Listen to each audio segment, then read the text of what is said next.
And we are now live. Woo wee, family. It's one of them shows tonight. Y'all see, Brother Rich brought out the black magic mask. So y'all know. Oh, it's gonna be magnificent tonight, family. It's gonna be magnificent. It's gonna be cosmic. We're talking about, and we're serious when we talk about superpowers. This is something that we often wonder about, we tease, we joke about, but it's a real thing. And the more real you make it internally, the more real it will actualize externally. And I got the perfect person tonight. I'm about to introduce the sister, bring the queen on. But before I do, we got to get to a few commercials. This is actually the Holy Ghost commercial. Make sure you hit that like button. Tell your friends and family we are now live. I'm gonna get this commercial featuring Cam Bada, and we'll be right back in 1 minute, family.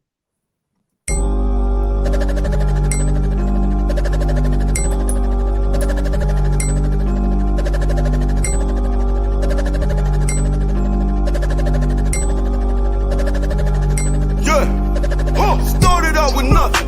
Now I got a whole lot of something. Breaking through the roof. Willy Wonka when he pressed the button. When I do a money ritual, all of a sudden money started coming. Then I cut the Holy Ghost. I still be rhyming even when I'm mumbling. You repeat my name 3 times while you staring in the mirror. Bottle will appear like poof. I came from out of thin air. To me the gun is like a magic wand. I make a problem disappear. So when that nigga tape out his mouth, just to turn him to veneer. I can do magic, I can do magic.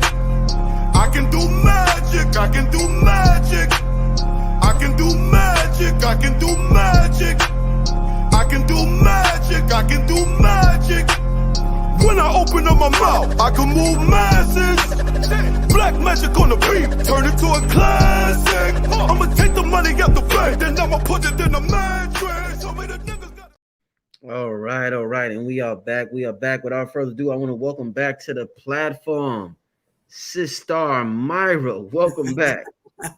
Greetings, I, family. I know it's a little weird talking to me like this. I'm gonna take it looks over soon. beautiful to me. I like it. I like the shine. Yeah. This You this know? the black crystal. The black crystal. Yes. Hey Myrah, this topic of superpowers, Yes. ancestral, ancient superpowers. It's a Yes. very important one, Myrah. Yes. We hear. I remember hearing Bobby Hemmett for the first time saying how Yes. the X-Men, we used to be able to do all of that stuff that the Oh, X-Men absolutely. do. Absolutely. And I was young, and at that time, Myra, I'm like, is he for real? Is he I know. exaggerating? I Is he just know. trying to give us confidence? I didn't really get it at that time. But Yes. you experience life and you find things out, and you like, damn, we really did have those powers. Oh, yes. So I want to have a good conversation with you tonight, Myra. To Okay. start out with, in life, people experience supernatural ability sometimes without trying. Sometimes if somebody's faced with danger, they're able to break. They have superhuman strength to do things they never did before. If somebody like there's been instances where a mother had to save her child, and out of Yes. nowhere she was able to break glass and do this and do that, or run or Yes. jump and all types of stuff. I guess Yes. what we're trying to figure out, Myra, is how Yes. do we tap into those powers consciously? And you could go into the ancient times and bring it on forward, but I think that's what we all wonder about is how Yes. to do it consciously, because we do it every now and then and we're like, whoa, did I just do that? Where But did to that do it come from? consciously, Yes. that's a whole nother level, Myra. So let's start Yes. out with let's talk about our superpowers and how moving forward in the age we're moving in the era of the universe and earth, how can we consciously tap into these superpowers, Myra? Well, I mean, what we're going to have to tap in order to tap into the superpowers is to tap into the subconscious, and you know how I break things down. The father component, the air element, represents the conscious mind. And then when we deal with the mama component, the internal, the water, we're dealing with the subconscious. She is the ancient of ancients. And she is Mama Universe, Mama Magic. First 2 letters of magic is Ma. She is the Ma of antiquity, Mama Soul. Where Father deals with the conscious, mind, Mama deals with the subconscious mind. And we are coming back full circle to Mama again. We have entered Mama's half of the operation, which means it's now time for us to really open back up to those magics. Everything started matriarchal. All colors come from the color black, the original Black Mama universe. That is why our ancestors came out as the original rulers, and they had powers. Our ancestors could fly, they could breathe underwater, they could talk Amazing. telepathically with Wow. the plants, the universe, each other, the animals. They could talk telepathically. So these are the powers that our ancestors had. And the more we moved into the conscious realm, the more we lost connection to those ancient ancestral powers. However, that's just because spirit is spiral, and it Mm-hmm. spiraled around from the matriarchal half into the patriarchal half, where things became external and masculine. And I'm just talking about, we're dealing with the air element and the fire element, because we're not saying male, female, we're saying masculine and feminine. You have a full universe within you. So when it came up, when it spiraled around from the matriarchal half, Mama Magic, the ancestral magic and the ancestral powers, then it spiraled to the patriarchal half, where things became external and masculine. And now we have spiraled back full circle to the Mama again. You see, where everything becomes complete and becomes whole or holistic. It's not until it's whole or holistic that it becomes real. Anytime you're looking at a part of the whole, that is the illusion. So anytime we get into the Aquarius age, that means we've come full circle back to the Mama again. And that is where we're at right now. We're on that verge of crossing over from the external masculine patriarchal half to the internal feminine matriarchal, which is where we start tapping into our subconscious. And that's where our true powers come from, the subconscious, not the conscious mind. You can stare at a pencil all day long saying move, move, move with the conscious mind, and it's not too much going to go anywhere. This has to come from the subconscious, the place of the subconscious. Let me tell you a story. When I used to live in Atlanta a long time ago, and I worked at this company. It was a mental health counseling corporation. And I was in, our lunchroom, our fax room, where our equipment was at, the tables and chairs. And so the sales manager was in there, and she was in there. She was training a new employee. And she never, quite cared for me, or she never quite treated me with, a lot of respect. I was at the fax machine. I was faxing some information. Young folks, y'all might not know anything about the fax machine, but yeah, that's some old-fashioned equipment that, and I guess we do still do some faxing these days. We just do it a different way. But I was at the fax machine, and I was faxing through some papers. And as I was faxing the papers, as it was grabbing the sheets of paper, I kind of gazed around the room and kind of went into this little zone. Wasn't really thinking much, just on a waiting, just waiting for the paper to go through. And as I glanced around the room, my gaze landed on her back. Her back was toward me. And when it landed on her back, at the same time it landed on her back, she jumped and she grabbed that part of her back. And she's like, oh, something just burned me on my back. Wow. And then she turned around and she looked at me and she was like, "Well, what do they call that, Myrah? Witch riding you or something?" And I'm like, yeah, I guess so." Oh, Myrah. Wow.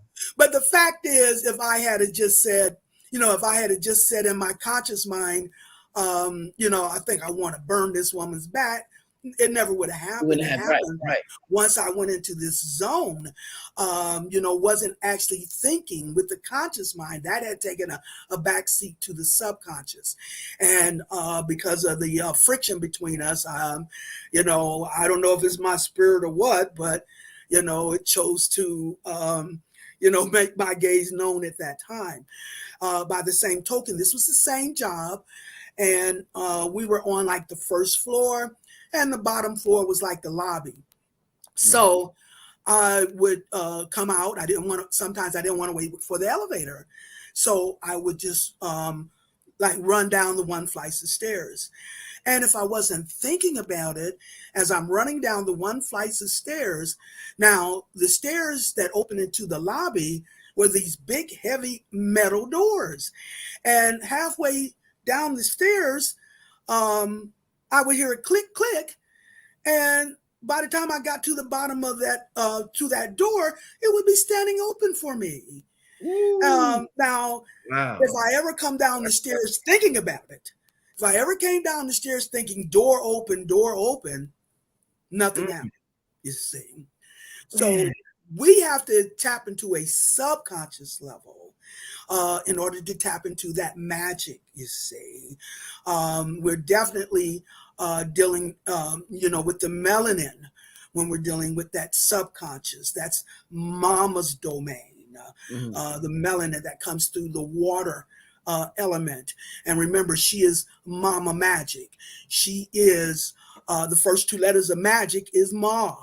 So she deals with see, what you got to understand, if you start understanding opposites, the balance of opposites, there's not much you can't figure out or you can't understand. And so I'm going to use Father Spirit, the air element, the conscious mind, and the opposition of Mama, the water element, the subconscious mind. So that is Father's role. His role as the air element is to create a collective righteous mindset. That is the ultimate role of the Father, a collective righteous mindset, you see. So he's the external, the air and fire. He speaks to you through how you think. And opposite that is the water, which is the mama component.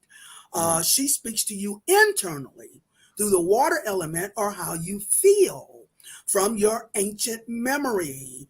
The water, like Pisces, the last water sign is the sign of the subconscious, the entrance into your Akashic records and your ancient memory. So where Father speaks to you external through the mind, the conscious mind, logic and reason, knowing, understanding, negotiations, coming to an agreement, those are Father's qualities. You see, but Mama is opposite that. She's the subconscious, the water. She speaks to you internally from your ancient memory. She is the ancient of ancients. She is the mama of ancestors and ancestry. So she is the one that's going to take you in to the subconscious, your ancient memory, back to your ancestors, where you now can tap into that subconscious, and that's how we access the magic, through the subconscious. That is why our ancestors had access to that magic, because they were the original rulers, coming out from the original Black Mama universe. And so they were very deep into that subconscious or that melanin component. So that is where we got to go now. We have reached that level where we've come back full circle. to the mama again. Anytime we get into the Aquarian age, Aquarius is the sign of evolution. Remember, you have all the energy in you. Don't just look at your sun sign. Your sun sign is only what you came into this lifetime to focus on. Anytime we look at the sun, we're looking at focus. So what did you come into this lifetime to focus when it came to fulfilling your purpose and your destiny? The conscious realm, logic and reason, knowing, figuring it out. Then we go and look at mama, the opposite. So it goes beyond your knowing. It goes beyond your understanding. It goes beyond your figuring it out or your logic and reason, where you embrace Father Spirit, the Father of righteous thinking, the way you embrace him in knowing. You embrace mama in faith and trust. It goes beyond your contemplation. It goes beyond what you can figure out. So that is where we're at that gateway now. The biggest thing I'm telling people these days to remember is that you do not blend energy. You always say that. Yeah, you do not blend energy. Explain what that means for somebody who's hearing that for the first time. Explain what that means. That means you have to harmonize energy, not blend energy. The creative process is the balance of two halves or the opposites. You always hear me say, I don't believe in 12 individual signs anymore. I believe in 6 axes of energy. It's not until you put the two halves together that you have the whole. 2 halves make a whole. It's not real until it's whole. That's 180 degrees on each half. Energy can only go 180 degrees before it has to be balanced with the opposite 180 degrees to complete a full 360 degree spiral. Spirit is spiral. So you have to complete 1 half before you activate the opposite half of energy vibration in equal measure. So you don't straddle the fence, you have to hop the fence. Once you complete 1 half, and we've just as a collective completed the masculine half, the air and fire, the external, the conscious mind, we are now at the fence. And it's time now to jump that fence to mama's half. You're not going to be able to straddle it. You're going to have to hop the fence because energy doesn't mix, especially opposites. 2 opposites cannot occupy the same space at the same time. One has to give way to the other. You've heard the phrase, if you take it into your hands, you tie spirit's hands or God's hands or the universe's hands, however you want to identify that. But when you take it into your physical hands, then the spiritual half has to hold back and vice versa.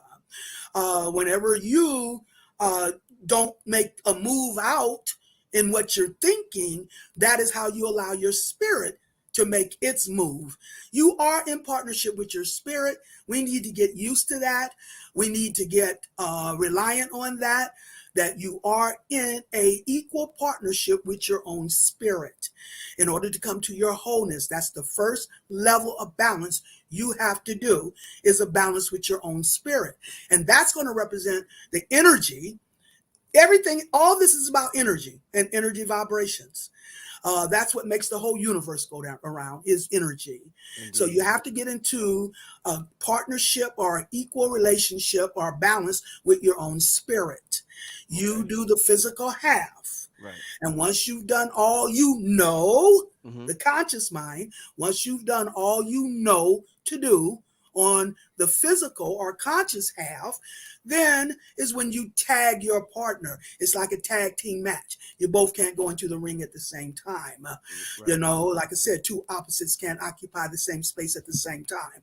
So once you've done the maximum, your full 180 degrees maximum on the physical half, that is when you tag your partner. You come out of the ring, your spirit goes in the ring symbolically, and it will access the energy of the universe. It is the one that will match what you've contributed on the physical half. It will match that amount on the spiritual half, and that is when it's ready to fulfill or complete your purpose. So that is where you come out of the ring and your spirit goes in the ring to match what you've invested on your half of the operation. You have to be in partnership with your spirit in order to open up to this magic of the universe. Your spirit is the one who have access to your spiritual ancestors on the front line of the universe. You know, you have your ancient ancestors, which is the soul realm or the cosmic realm, mama's domain. You have your spiritual ancestors, the spiritual realm, father's domain, and then you have the physical realm, the boots on the ground, the manifestation and the materialization of that energy. Do you know what melanin is? Melanin is energy so dense. It's in its densest form. So before it actually crosses over into manifestation and materialization. This is why I'm always trying to make a distinction between Mama Universe and Daughter Earth. Daughter Earth is the one who manifests and materializes the dense energy of that melanin crossing over from the soul realm into manifestation, you see. Indeed. So we have a direct link. We are the boots on the ground. We are the physical vessels. We are the army on the ground, that now has the ability to channel first from the physical to the spiritual. The whole universe is based on balance. So that first balance is going to become between the spiritual realm and the physical realm. We, the vessels, and our spiritual loved ones on that front line. Everybody has a family endeavor they have to complete. So your family, who are the spiritual ones on that front line, now has a direct link and connection to you, your best interests, your well-being, the family's best interests, the family's well-being. And some of us chose to stay on the physical end and anchor it down. Some of us chose to go on the spiritual end and anchor it down. It's all about balance between those two halves, the spiritual versus the physical. Anywhere you balance opposites, that is the formula of creation. You have to balance them equally in order for it to complete that spiral. So the physical half now is able to balance with the spiritual half through spiritual loved ones on that front line. The spiritual loved ones are the ones that have access to the universal energy, the soul realm, mama's domain, the antiquity, the ancestors, the ancestry. You see, like I said, Pisces, the ultimate water, the interest into your subconscious or your Akashic records or your ancient memory, how we access the energy of our ancestors who had the magic. And we're now at the juncture where we're ready to hop that fence and start the opposite half that we've just completed, when it came to the external air and fire. Now it's time to hop over to the earth and the water. You have a full spiral within you. You have it all in you. Just look in your chart and you have a full spiral of energy within you.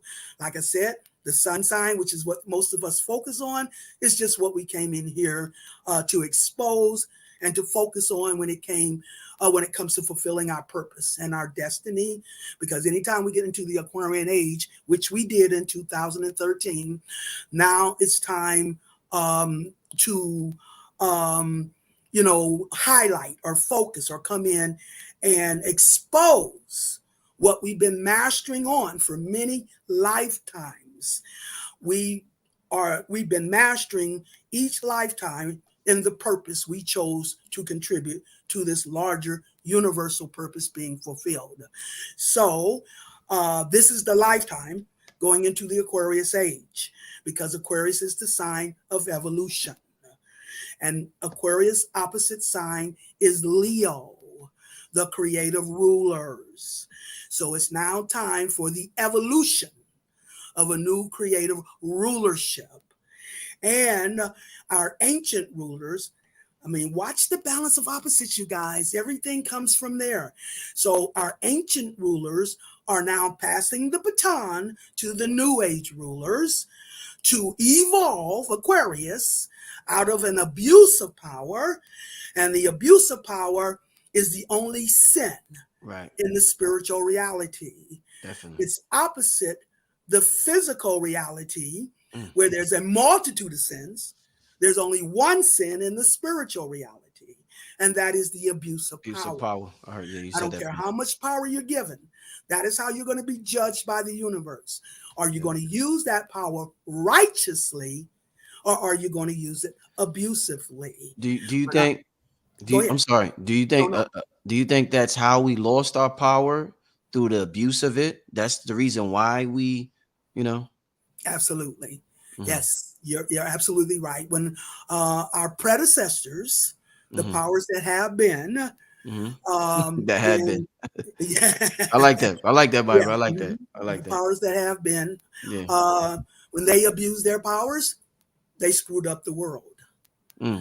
If we abuse our powers as melanin beings, it's going to be detrimental to the universe. Deep. This whole operation is to teach us, it's been an alchemical process, to teach us how to use our powers righteously without abusing them before we can be fully endowed with those powers. That's what this whole process has been about, to teach us how to use our powers righteously without abusing them, because if we abuse our powers, it's going to cause detriment to the universe. So that's what this whole system has been about, to teach us that. It's all about the spiral of energy. Everything is just about the cycles of energy. That's all it really is. It's not the biggest mystery as you think, That's why I'm always talking about the 4 members of the royal family of energy. You can, there's many, many levels, and we can debate details. But each detail that we debate just is a matter of what level we're looking at, you see, because we're following one line of energy to the opposite end. So there's going to be a multitude of levels. So you're going to see a different face at a different level, you see. So the highest level of vibration, the highest level of perspective is through the 4 elements. The 4 elements gives you a full composition of the royal family of energy through those 4 elements. It's like the 4 pistons in an engine. Woo! Talk to them, Myrah. They have to be harmonizing, not blending. They have to be harmonizing in balance equally in order to harmonize with each other and generate the power. You leave one out or one unequal, you get a misfire, you see. That is why daughter Earth, and I know some people don't, care for the phrase daughter Earth. They want to hang on to Mother Earth, which it's fine, because at some level, you're correct, you see. But if you want to look at the highest level, then you want to look at those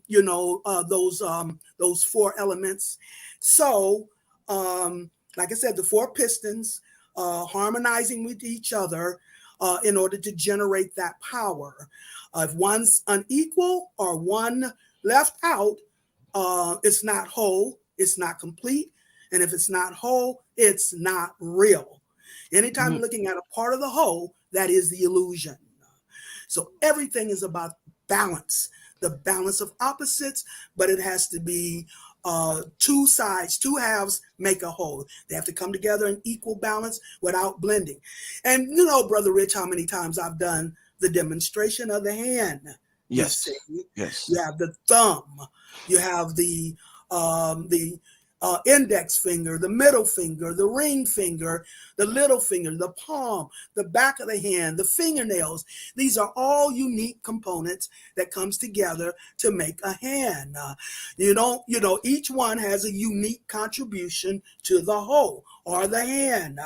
You see, if we all blend it into thumbs, how much will we get done? You see. So everybody has a unique purpose that they've been mastering on through many, many lifetimes. Each lifetime, after you chose your purpose, after you chose the purpose you chose, you see, spiritual energy has to be manifested in order to be exposed, cleansed out, purified.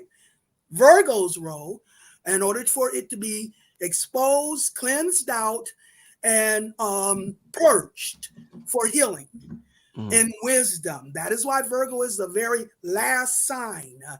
And we're in that energy now. Happy birthday energy. Virgos. Shout out to Virgos. Best sign ever. The first 6 signs are physical, Mm-hmm. and the second 6 signs are spiritual. Mm-hmm. Neither one is no higher or lower than the other. The key to everything is balance. Balance. Yes. Spirit needs a vessel Gotcha. just as much as the vessel needs a The spirit. Yes. Right? So you have Aries, the physical face of the spiritual Libra. You have Taurus, the physical face of the spiritual Scorpio. You have Gemini, the physical face of the spiritual Sagittarius. You have Cancer, the physical face of the spiritual Capricorn. Then you have Leo, the physical face of the spiritual Aquarius. And then you have Virgo, the physical face of the spiritual Pisces, the sign of the subconscious, you see. So the last axis of that energy. So Virgo is the last sign on the physical half. Right. Virgo represents the virgin mama. And the only reason we're saying mama, because it's feminine. Earth and water are feminine. And we're not saying male, female. We're saying masculine and feminine. Yes. So the virgin mama who cleanses and purifies the Leo sun of false values to the matrix, or the physical half of the operation. And once Virgo cleanses and purifies the Leo sun of false values to the matrix, that's why I call Virgo the Christ child. He can now, the sun can now ascend above that horizon line into the spiritual half through Libra. Right. Having now been cleansed and purified through Virgo, the sign of wisdom. Now it can get into an equal and balanced partnership with your own spirit. Everybody gets into partnership with their spirit through Libra. So that is where you get into that partnership with your spirit and come to your individual Christhood. Yes, Myrah, what would you say if it is a case, if we're talking about superpowers, what superpowers would each sign display, if any? Like, does Virgo have a certain superpower? Libra, Sagittarius? I'm very interested in that. So maybe the people could tap into that depending on their sign, Myrah. Okay. So let me do it in the pairs, because I think we need to start balancing getting used to looking at the balance of those opposites, you see. Two halves make a whole. So starting with Aries. Aries, yes, there's your hero. This is they pattern they pattern their heroes after our hero. Right. Aries is the first cardinal sign. There's 3 cross levels, which you guys heard me talk about. But now when we're looking at Aries, we're looking at the cardinal. The cardinal signs are the royal signs. They are the ones that will initiate and activate a new, what's the word I'm looking for? domain of energy. So Aries, the cardinal fire, and anytime you're dealing with the fire, you're dealing with the sun. The sun, the cardinal sun, is the prince of the royal family. Right. So Aries reign is over the signs of Aries, Taurus, and Gemini. Before we get to the next cardinal sign of Cancer, the cardinal water, where we get to the queen. But getting back to Aries, Aries is the warrior of the zodiac, the hero, Mars energy, the true spiritual warrior energy. And Aries is the most personal sign of the zodiac. It's the most personal sign of the zodiac, which means that it's in Aries that we come to the full 360 degrees of our personal power. Now, remember, energy balances from 180 degrees to the opposite 180 degrees to complete that full 360 spiral. But it's in Aries where you can do a personal balance as a spiritual warrior through that fire element. And that's Mars energy. That is the trigger, the warrior of the universe. So Mars, your full 360 degrees of personal power. That is how you step into the role of Haru.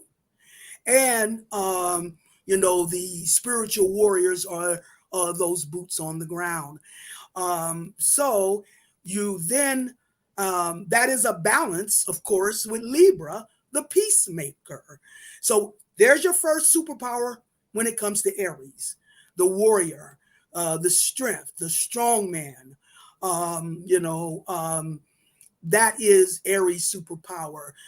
There's very few that can match the power. Because anytime we're dealing with fire, we're dealing with power. Mm-hmm. And when we're dealing with full 360 degrees of personal power. They did a Super Bowl to symbolize this. When I look at the symbolism of the Super Bowl, and this was the Super Bowl, it was the Seattle Seahawks, which would represent Haru, the hawk-headed deity. And they were going up against the Denver Broncos, which is about the Illuminati magic, because they say that the headquarters of the Illuminati is in Denver, especially under the airport. So this was Denver Broncos versus the Seattle Seahawks in this Super Bowl.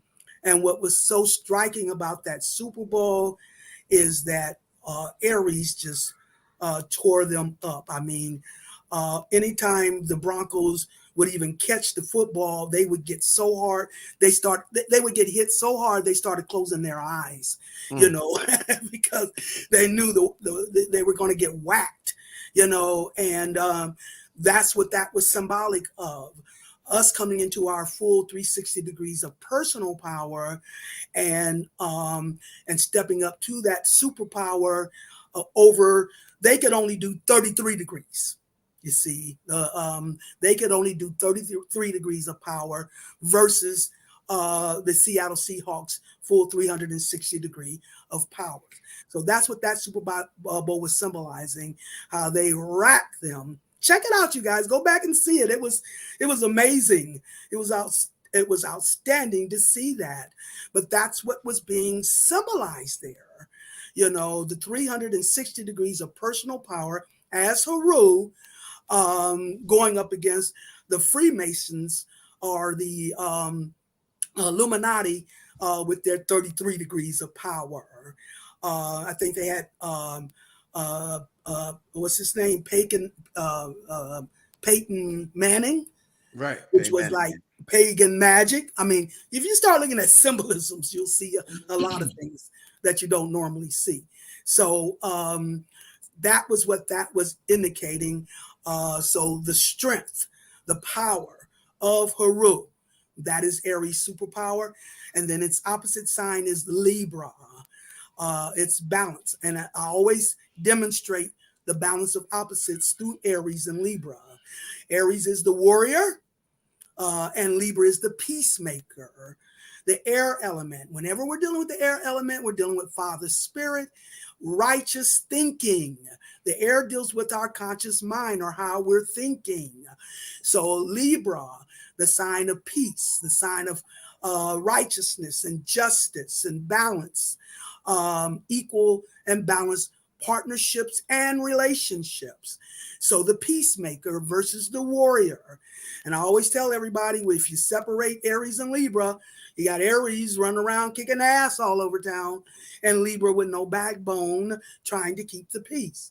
It's not until you put the two halves together, you have a warrior for justice, taking a stand for peace.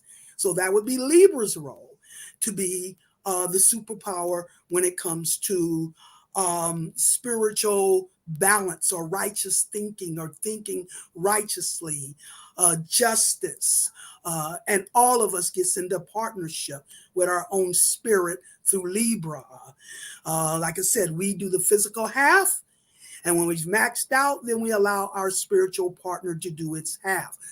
I'm going to tell you something, people. We've completed our half.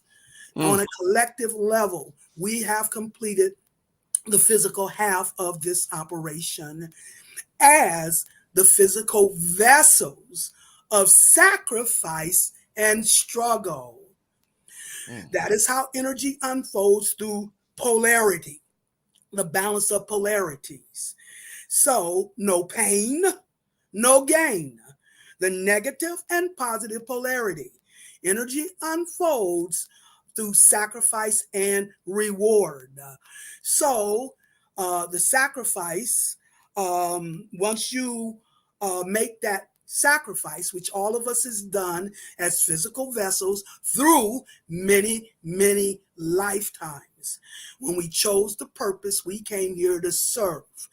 We, each lifetime, begin to master in that purpose. The first lifetime, we really don't understand, but we're being guided by our spiritual partner. We took a mission, and when we fell into the flesh, we forgot our purpose. But our spirit didn't forget. And it moves ahead, paves the way for us to walk the path in order to be confronted with the challenges, see our capability to overcome those challenges for our growth.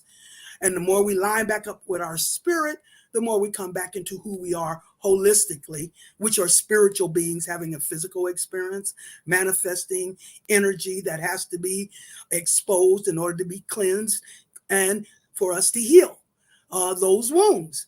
That's what this whole process is about.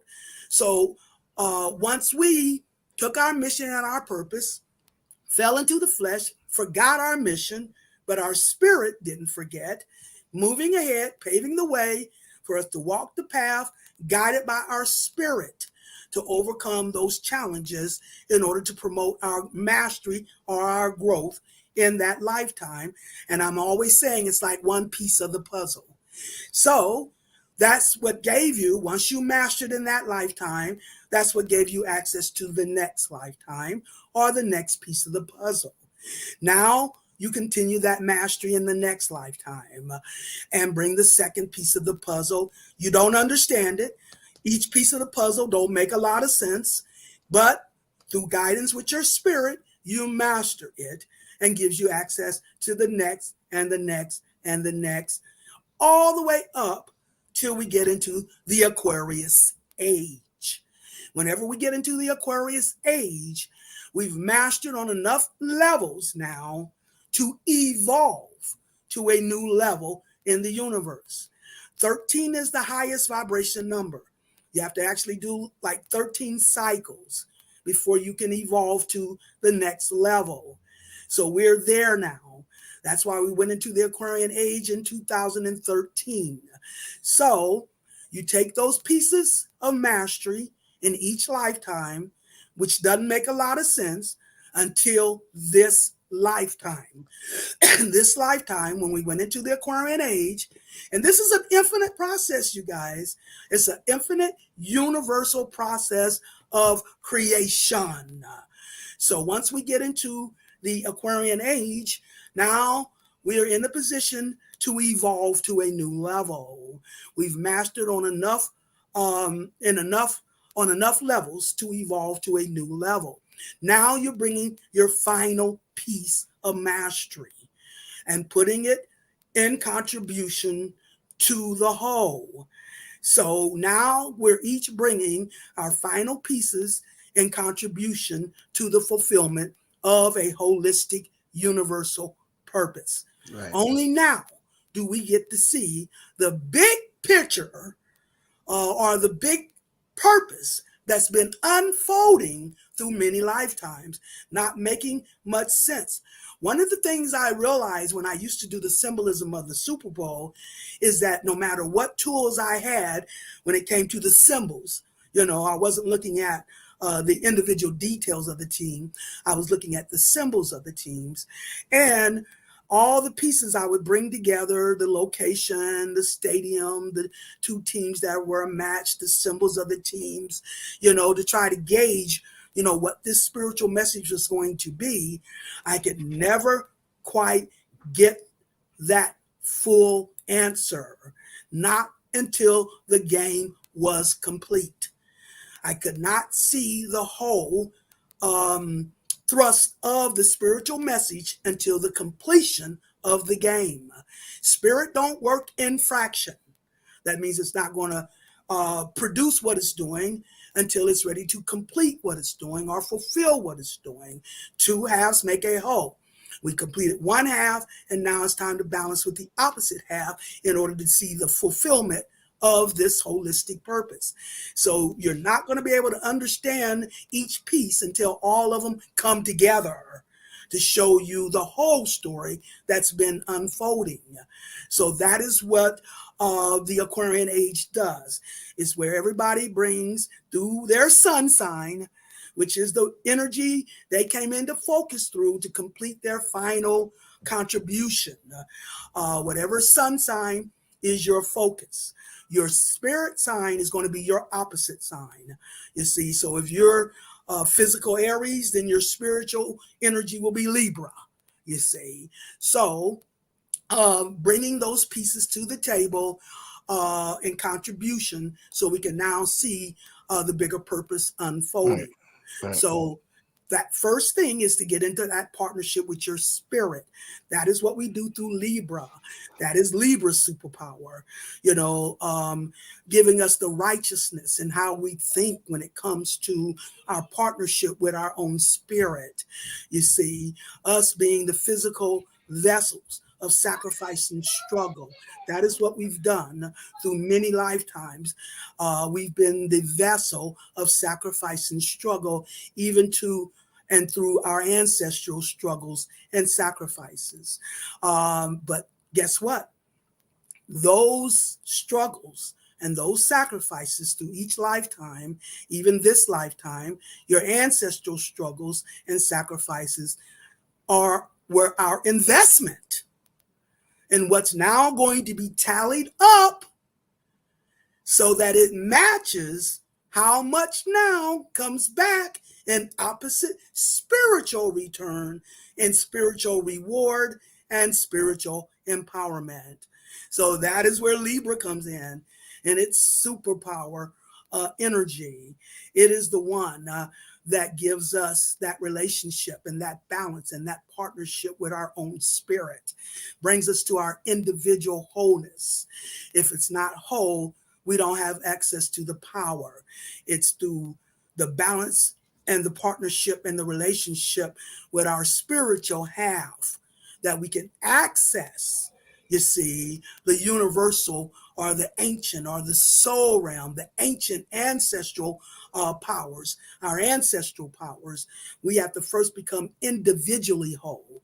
That is the first level, individually whole, by coming into an equal and balanced partnership with your own spirit.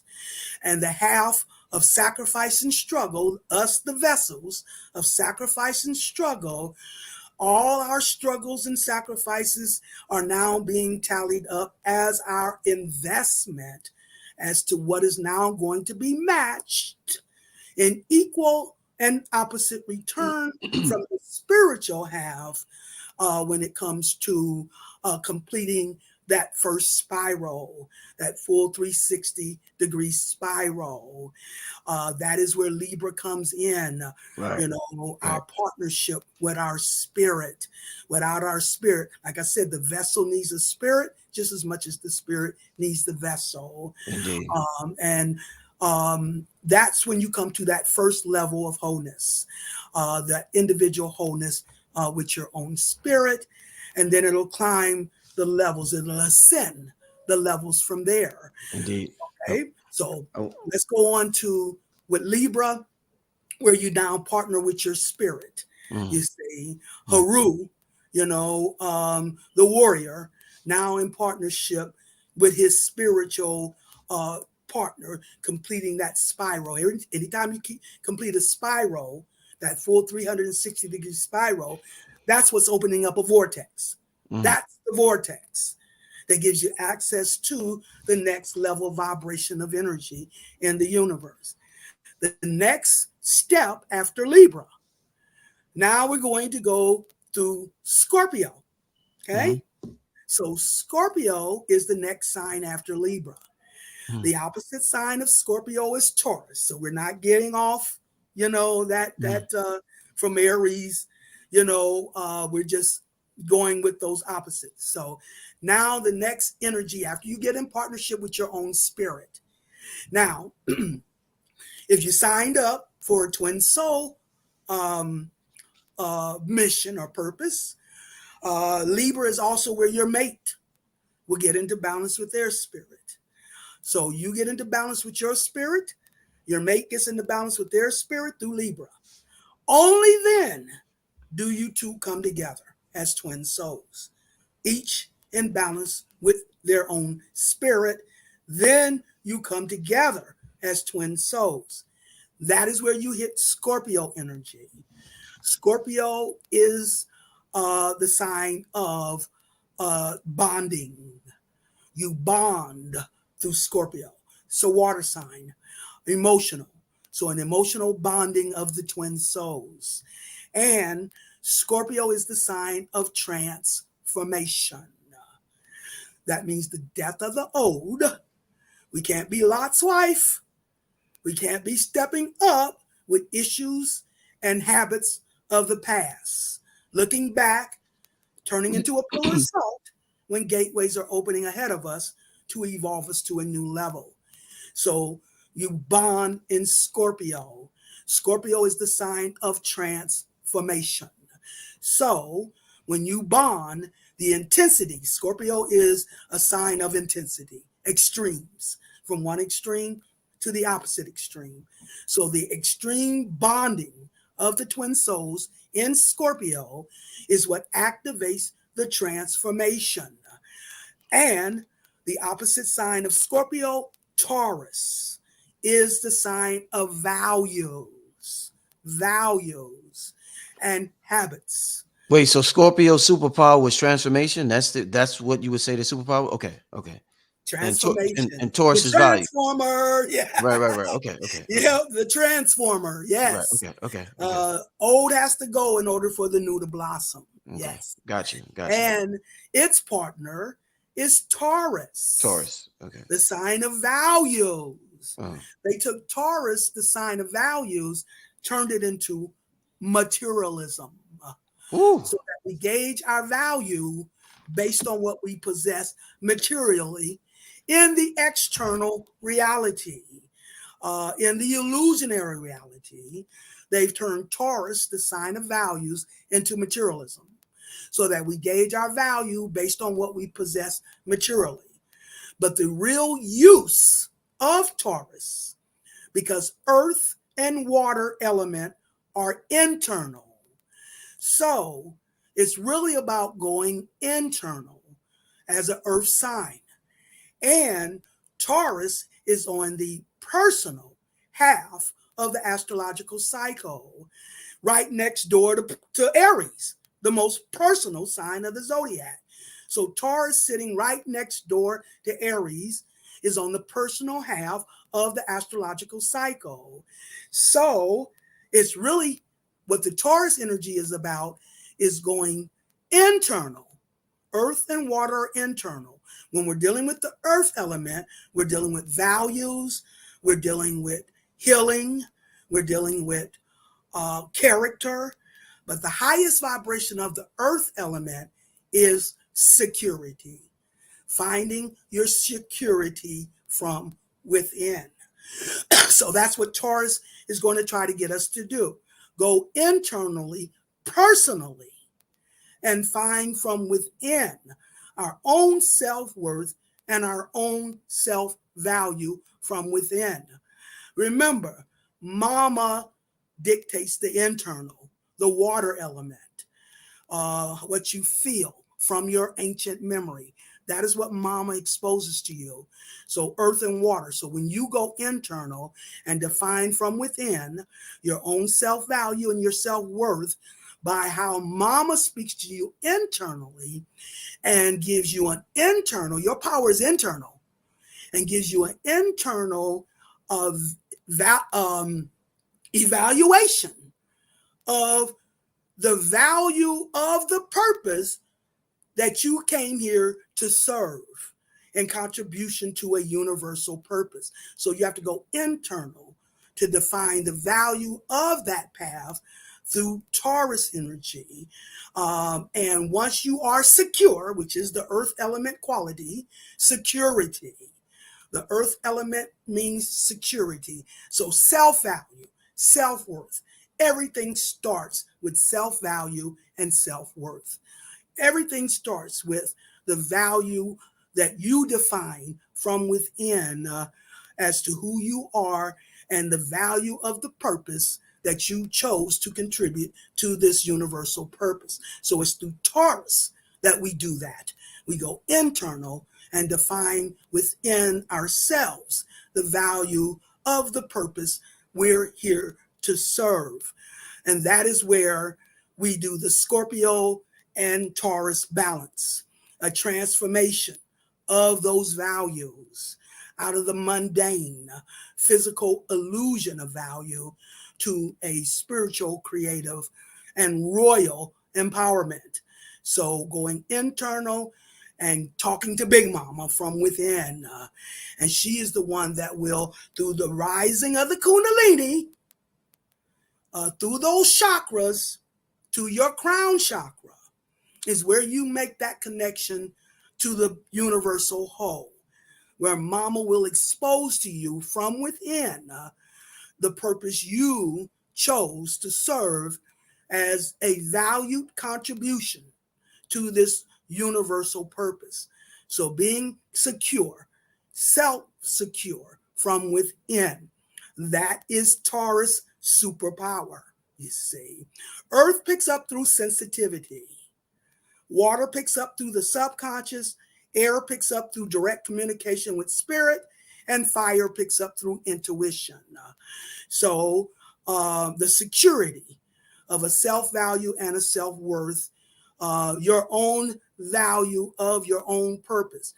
Taurus is a fixed sign, which means that once you define from within the purpose or the value of the purpose you came here to serve, now you have to walk that path and not let anyone move you to the left or the right of that path.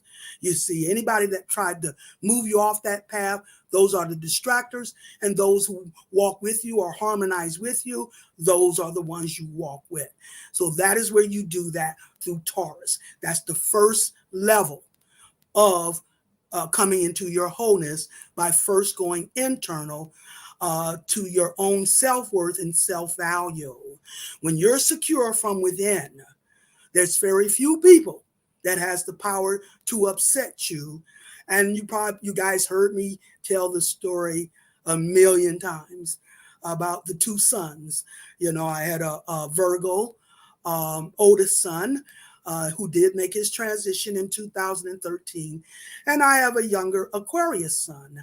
And I raised both my sons, and I asked them, if somebody was to call you an apple, would that upset you?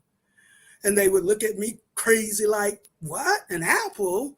No, why would that upset me? I'm like, because you're not an apple. You're secure within yourself that you're not an apple. So anybody who would see you as an apple, there must be something wrong with their perspective. But it doesn't upset you because you know and are secure within yourself that you're not an apple. So when you know and are secure within yourself as to who you are, very few people outside of you has the power to mess with you emotionally. So that is that Scorpio and Taurus axis of energy where we go within. And that's the first level of going within through Taurus, the first earth sign that will define within ourselves the value and the worth that we're here to serve from within, from our ancient memory, how mama speaks to you internally through the water, or how you feel from your ancient memory. That is how mama exposed. Remember the movie The Matrix? Remember how Trinity resurrected Neo from the dead? He doubted his powers, trying to identify his powers through his ego. And when she was ready to resurrect him, she said, I know you're the one because the oracle told me I was going to fall in love with the one, and I'm in love with you. That makes you the one. Now get your butt up. That is how she resurrected Neil from the dead, through her knowing he was the one because she was secure in him being the one because she was told by the oracle that the one she fell in love with would be the one. And that is being secure in that value in order to resurrect Neil from the dead. So knowing and being secure within. Remember when he went to the oracle, doubting his power, and she said, no, you're not the one. I don't know what you're waiting on, your next lifetime or whatever. And she points to the sign above the door that says, know thyself. You don't know you're the one, then you're not the one. Not till you know who you are do you become who you are. That is the Aquarius and Leo axis of energy. Aquarius, I know. Leo, the creative rulers. You put those two together, I know I am a creative ruler in order to activate that rulership. If you don't know it, then you don't have it, you see. You have to know your power to activate your power. So that's where you get your first level of security, to know who you are and your role in contribution to a larger universal purpose being fulfilled through Taurus, the first earth sign, which will then lead you to the second earth sign, Virgo, the last earth sign on the physical half, where you now, as you come to the security of your value from within, now you can cleanse, purify of false values to the matrix. It's through Virgo where you unplug from the matrix, cleansing, purifying of false values in order to heal in your wisdom and be able to ascend. We're talking energy vibrations, you guys. We got to come out of the physical way of seeing things. So that is how we unplug through Virgo. All earth signs deal with value. So cleansing and purifying of false values in order to heal in your wisdom and make that ascension so that you can reach the peak of the earth signs, which is Capricorn, which is the last earth sign, the last cardinal sign, the high priestess, the princess. Anytime we're dealing with the earth, we're dealing with the daughter component. I know a lot of people don't want to hear that. They want to keep the mama or the mother when it comes to the daughter component. But the earth, there's 4 members of that 4-member family, royal family, the earth element, the daughter component, character, values, healing, security. Those are the qualities of that earth element, the daughter component. So we're dealing with the highest earth sign at the winter solstice, the peak of the astrological cycle. It's like the 12 o'clock hand, the high priestess, daughter character, the energy of character and integrity. So that is where after you've cleansed and purified in Virgo, you can ascend and then partner with your own spirit. Then we get to Scorpio, where you now bond in Scorpio And the intensity of that bonding is what activates that transformation, what the Mayans called the great crossover, or the celestial ship of the north. This is what crosses you over to the great creative place of Sagittarius, where you come to the abundance of your collective powers, the ultimate fire sign, the ultimate sun.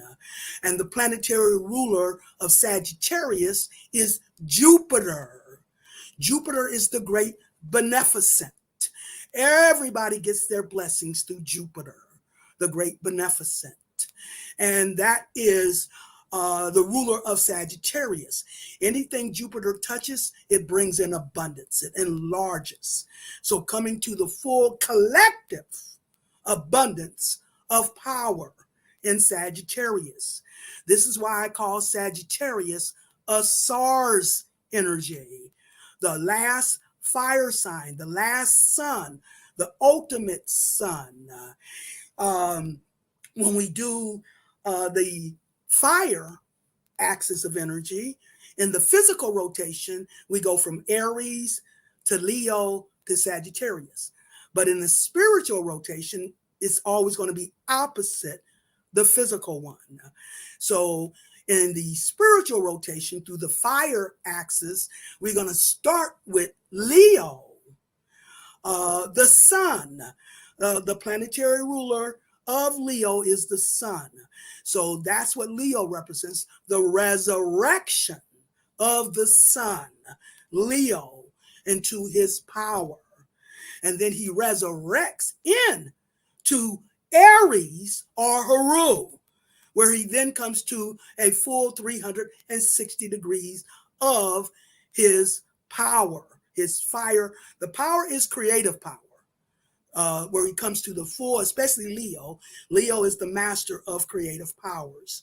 So he resurrects into that fire sign in the spiritual rotation, which would be Aries, where he then steps into his Haru, or his hero or warrior persona as Haru, and come to the full 360 degrees of personal power. And then what happens is, when all the Harus come together, they come together as Sagittarius or Asar, the last fire sign. This is why Asar had to be cut into the 14 cycles of time, into the 14 pieces by Set. And I know on some levels we're talking Horus, but like I said, it's nothing wrong. It's just a matter of what level you're looking at. But if you're looking at it from the highest level, you're going to look at it from the elemental level. So Sagittarius was actually, or Asar was actually cut into those 14 pieces by Set. Set is the ancient father. Anytime we're dealing with the father, we're dealing with the air element, which is righteous thinking. So that is why the ultimate father of righteous thinking had to cut the ultimate son of power into 14 cycles of time so he could mature and how to use his powers righteously without abusing those powers. That is the ultimate sin, the abuse of power. So that is why the father of righteous thinking cut down the ultimate son of power into 14 cycles in order to mature in how to use those powers righteously and not abuse those powers before he could step up to the abundance of that power. The last piece he couldn't find was the penis, which was indicated his resurrection into his full collective empowerment. So when the ultimate son of power, which we have now come to that phase where he now is able to put on his penis and resurrect into that abundance of collective powers, because Sagittarius becomes equal to Capricorn at the winter solstice.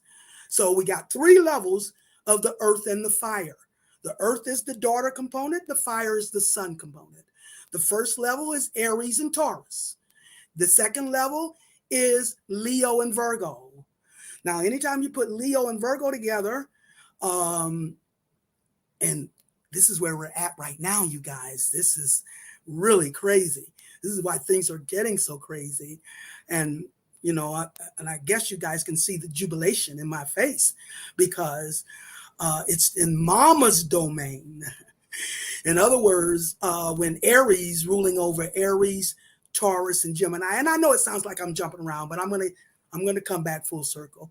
But Aries being the first cardinal sign, the prince, the cardinal fire, when he gets to his domain, which is Aries, Taurus, and Gemini, in other words, the warrior who defends the value, Taurus, of seeing through the illusion, Gemini. Gemini is the sign of discernment. Seeing through the illusion, being able to see spiritual reality versus the physical illusion, what we call the Gemini gateway. If you see these metaphysical movies, you'll see the warrior, Aries, trying to get through these twin towers, the twin gateways of Gemini, the sign of discernment. But he has to go through in full discernment, or you see a beam of light come down and strike him down. You'll see all these bones around that Gemini gateway. He has to go through in discerning between what's real spiritually versus what's false in the illusion. We think the physical is the real because it's more solid, but actually it's the spiritual that's more real because it's the collective. We're dealing with the collective spiritually. So getting through that Gemini gateway, seeing through the illusion, and understanding spiritual reality is the Gemini gateway that gives you access to the next cardinal sign of Cancer. Cancer is the cardinal water, the queen. The water is the mama. The cardinal water is the queen. The ancient image of Cancer energy is Kali Ma. You guys know Kali Ma. She's that ancient mama. They always depict her as an Indian or from India, but it's all about melanation. That's everything started in blackness. And we're just talking density of energy, you know, so where light can't exist. So so that is where we get to the first cardinal sign of Cancer, Kali Ma, the ancient deity, the ferocious mama. Their image her is crouched down, a necklace of skulls, a blade between her teeth, blood dripping down, and very vicious and ferocious about protecting her royal family. That is Kali Ma, that is Cancer. Cancer is the sign of the ancestors. The ancestors, the family ancestry. That is Cancer's role.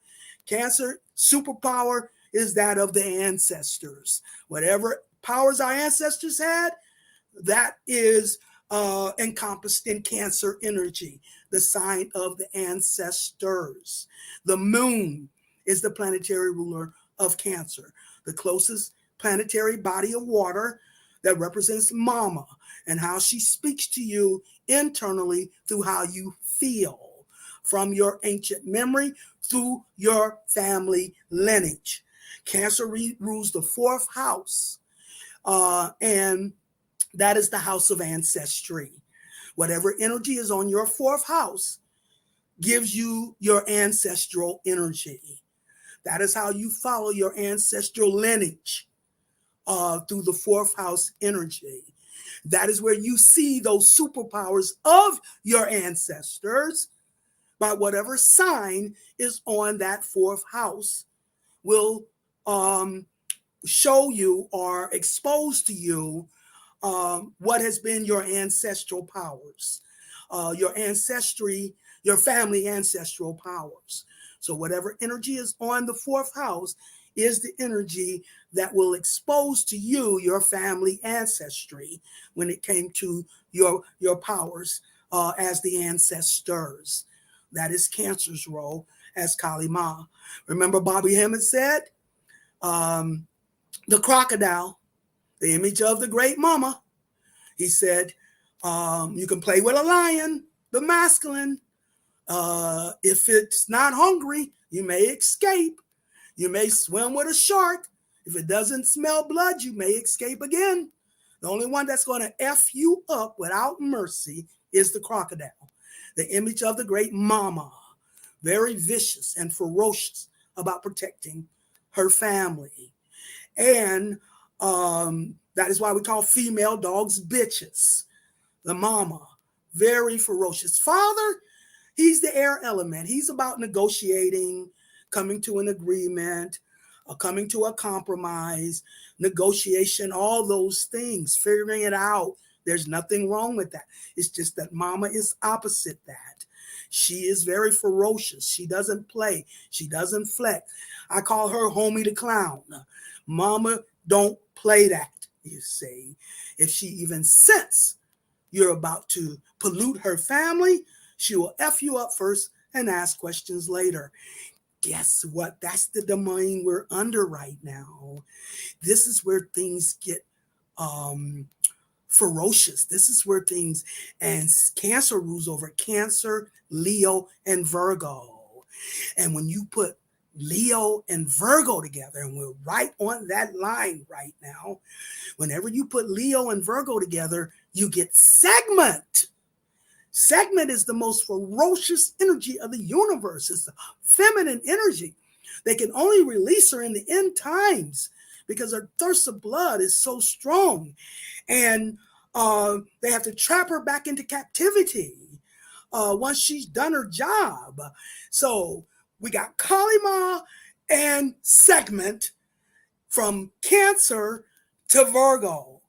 This is why last September, we got the queen of colonization taken down by Queen Cancer or Queen Kali Ma.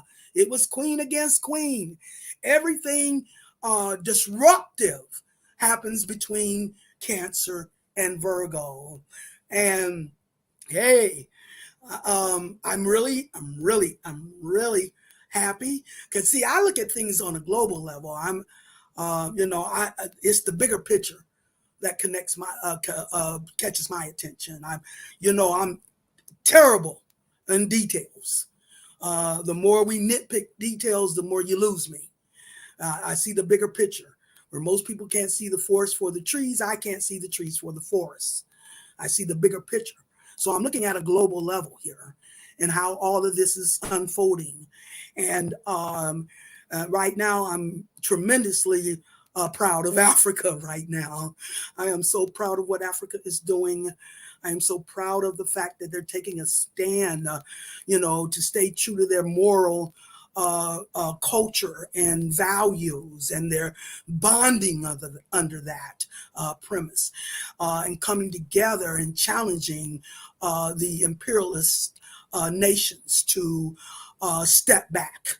And but remember, everything is just a level of energy because what is happening globally with Africa taking that stand, I'm going to tell you what our Africa is. Our Africa was Alabama. Alabama. Deep, yeah. On that pier, that was our level of what Africa is doing at a global level, where we're coming together and bonding. Scorpio, we're coming together and bonding. Spirit told me this very, very, very long time ago. It came to me and said, when I was living in Atlanta, it said, it's no more time for self-grandizement and personal gain. Now is the time for bonding so we can survive. And that is what we're seeing now. This is the last cycle, you guys. We're in the last cycle. And so now we're seeing us coming together and bonding and, so symbolic. The man throwing his cap in the air, as the signal. And then, the one swimming, off the ship, to join in, and then, of course, the cheer. I know a lot of people don't appreciate the cheer, but I appreciate every moment of that, But the one that tickled me the most was the, what they call them, suds, or, those boots, where you saw the boot that had busted through the foot, had busted through the boots. But that was another level, our level of bonding, Scorpio energy coming together and bonding, and the intensity of that bonding is the transformer that is now transforming our values. Now we're going to stay true to the value of who we are and our worth and our value. We're going to come together, under our common values, and bond and come together as a collective. Once we come together as a collective, we're a force to be dealt with.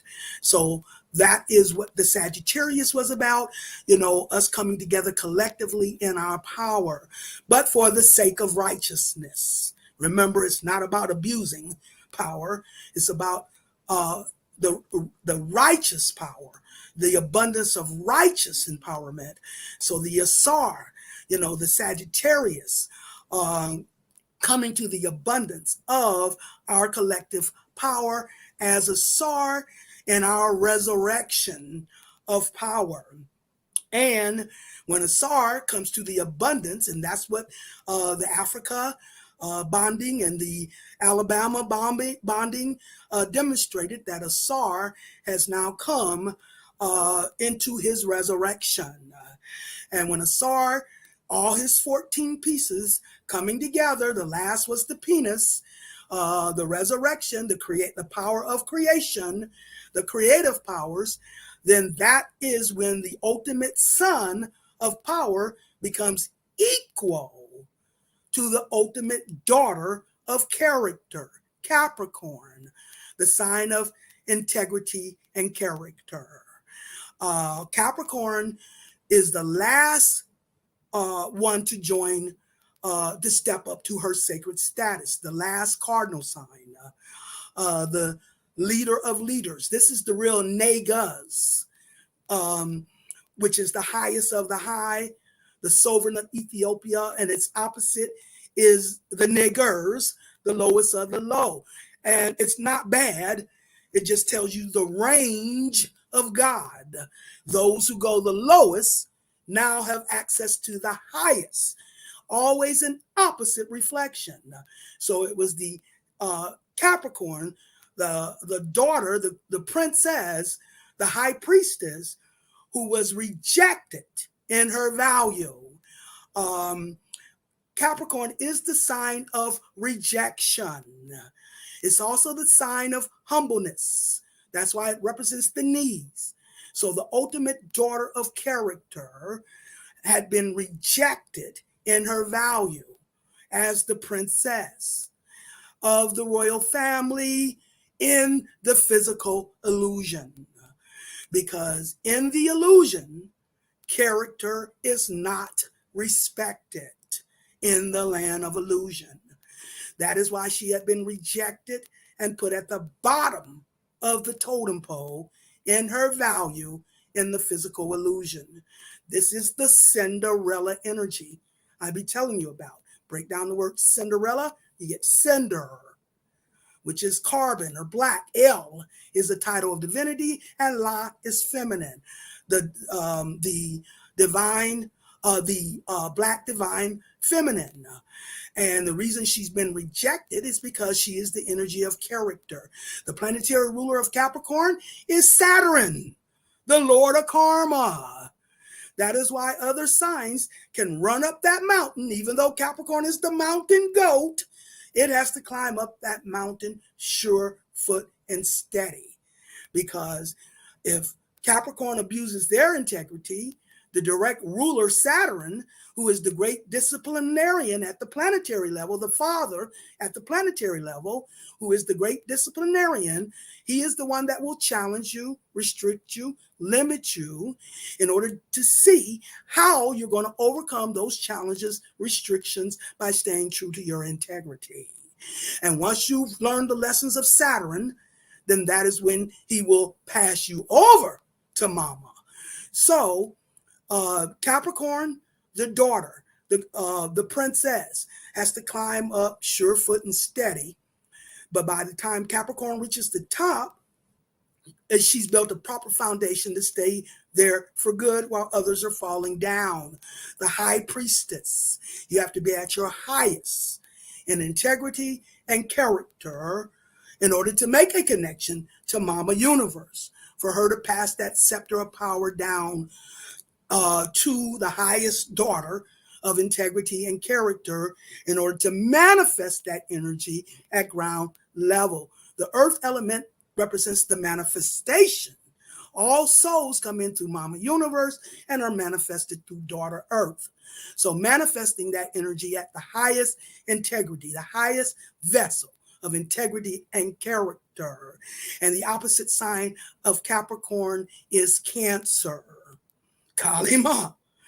But you have to stay true to the integrity and the character of that highest intention, because the minute you abuse that integrity and that character, the souls of your ancestors, represented through Cancer energy, will immediately vacate from that vessel.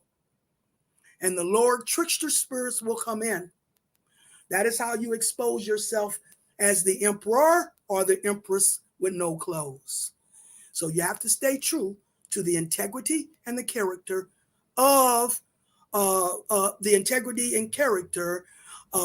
that highest purpose as daughter character in order for you to balance with Cancer, or the water always represents the souls and Cancer represents our ancestors. So it'd be in order to balance with the souls of your ancestors. That is where our powers will come from, in balancing with our ancestors. That's the highest peak when we're dealing with Capricorn. So once a Sar, Sagittarius, comes to the abundance in his resurrection of collective powers, that is how he becomes equal to the high priestess, Capricorn, at the winter solstice. Now we got the final combination of the earth and the fire, or the daughter and the sun, the peak of that collective, cycle. So that is where the ultimate sun becomes equal. Remember, in the movie The Matrix, again, in the second movie, The Matrix, those are only two that were authentic to me, the first and second. And in the second movie, The Matrix, Neo brings Trinity back to life. But he has to go internal, where she kissed him external to resurrect him. He has to go internal. First, he goes internal and removes the impurity, or the bullet. Then he goes back in and massages her heart.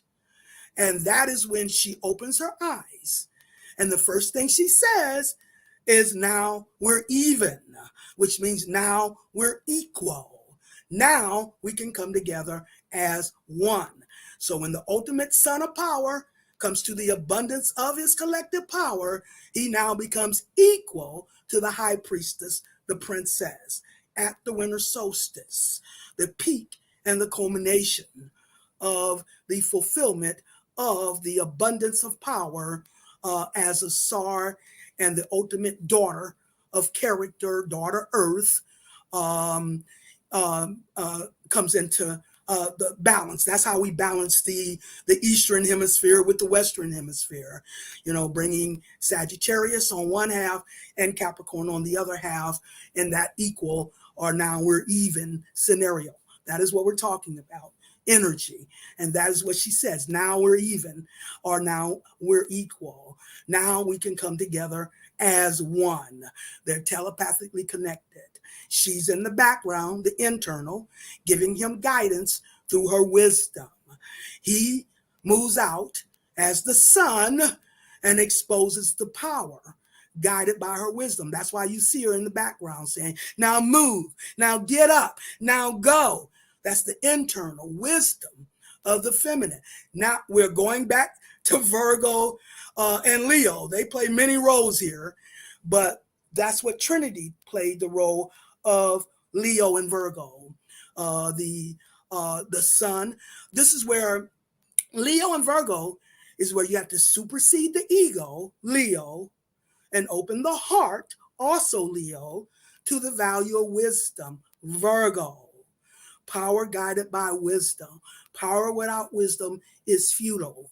And this is the rulership at the physical level, where you supersede the ego and open the heart to the value of wisdom that is to be fulfilled. We always fulfill to the opposite, as we came out of the Piscean age, the opposite of Virgo, into the Aquarian age, the opposite of Leo.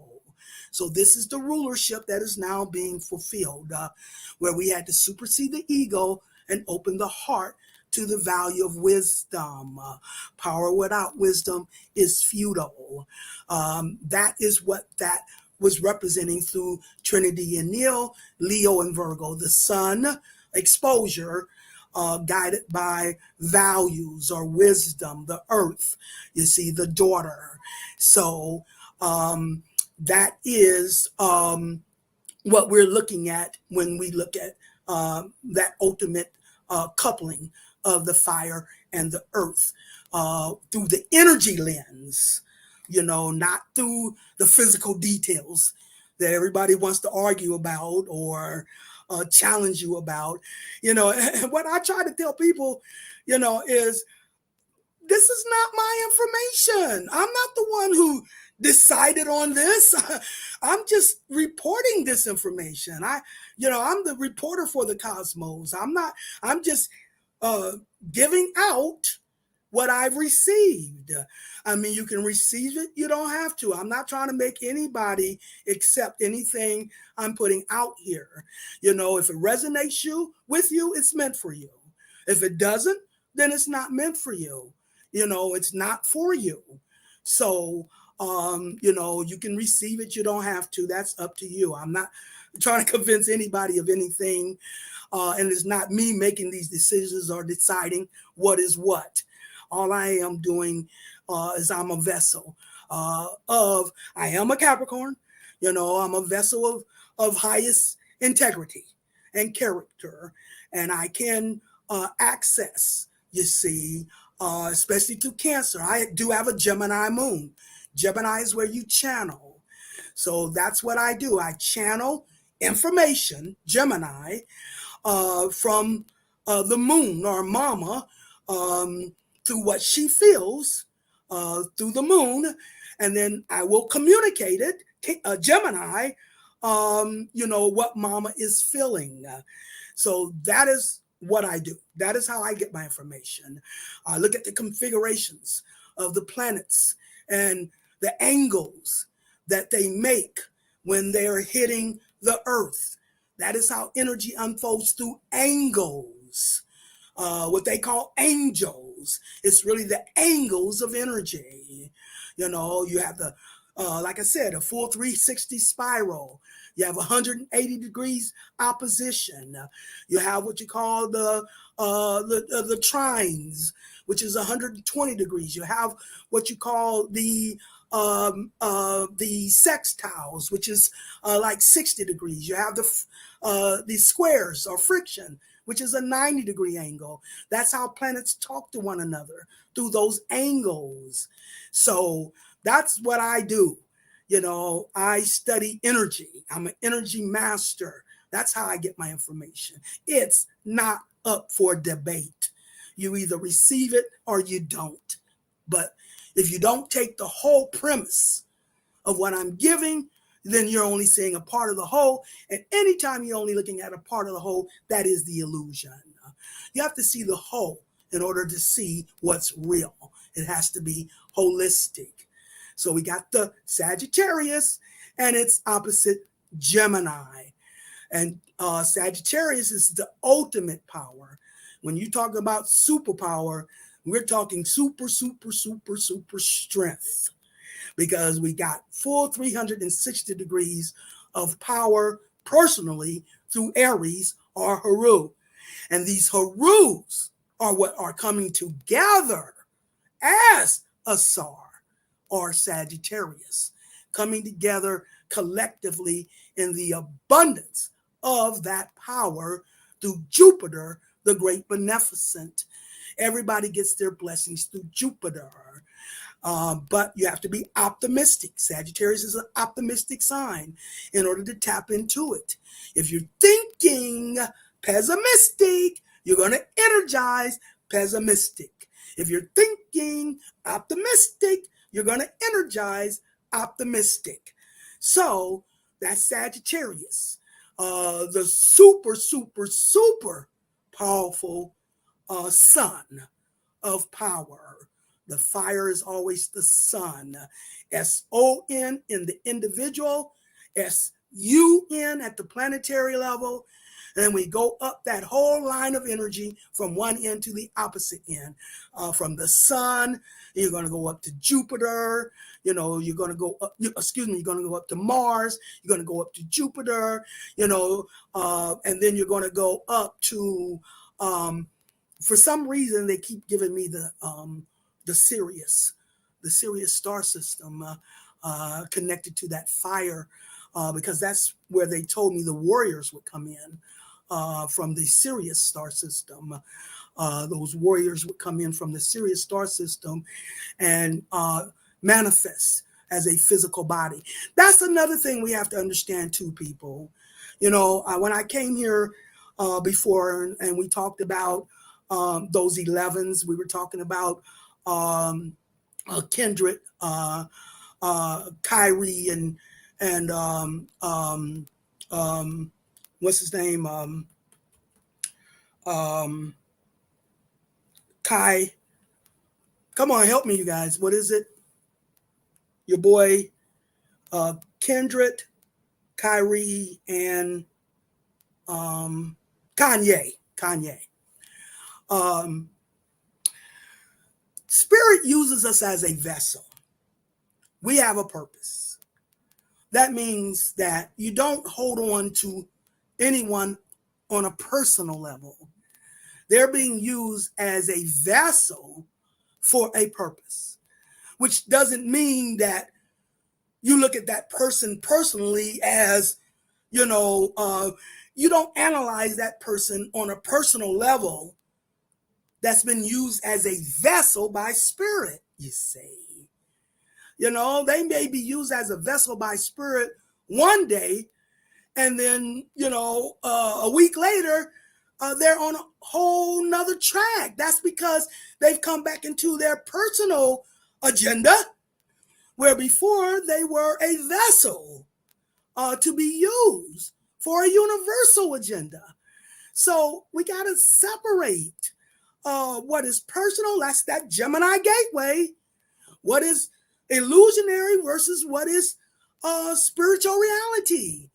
So you don't judge anyone, on a personal level, because they have been used as a vessel by spirit.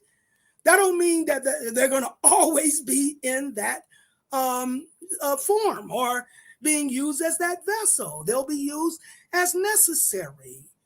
So, you can't deny the operation because one person didn't follow the form you think they should be following to qualify, as the vessel for that purpose.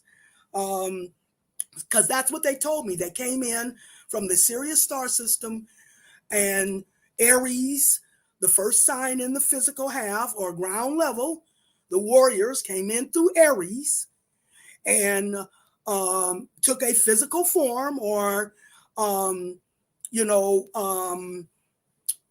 what do we call it? More like a possession of a person, to use that vessel to serve what needed to be served for that particular time, and for whatever particular reason.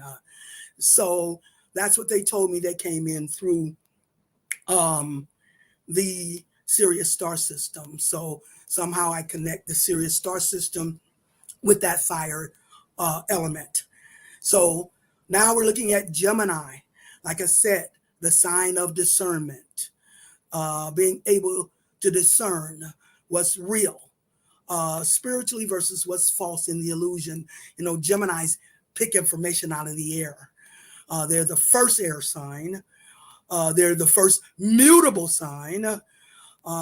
Very flexible. Will blow with the wind. Woo, woo. Gemini also are the natural channelers. That's where you channel. To wherever your Gemini is at is where you channel. And I forgot to mention Capricorn, sacrifice. The sign that has been sacrificed in her value, because she is of the highest value in the spiritual reality. That means she had to be put at the lowest in her value in the physical half, which are opposites. And so wherever you've been rejected in your value, that is where you're playing the Cinderella role. And you have to first redeem your own value from within. Taurus. That is what you see in the Cinderella story. When you see Cinderella fighting against the stepsisters and the stepmom, that's her redeeming her value from within, you see, in order to cleanse and purge of those false values, which is where we go to that Virgo at. So wherever your Capricorn is at, because you have all the energy in you, is where you play the Cinderella role. That is where you've been rejected in your value externally. And we're talking what house your Capricorn is in, is where you've been rejected externally by others. And when you redeem that value within yourself, that is how you cleanse and purge of false values externally through the matrix, heal, and then step up to the integrity and the character of your value as a high priestess or a princess. So wherever your Capricorn is at is where you're going to play that Cinderella role.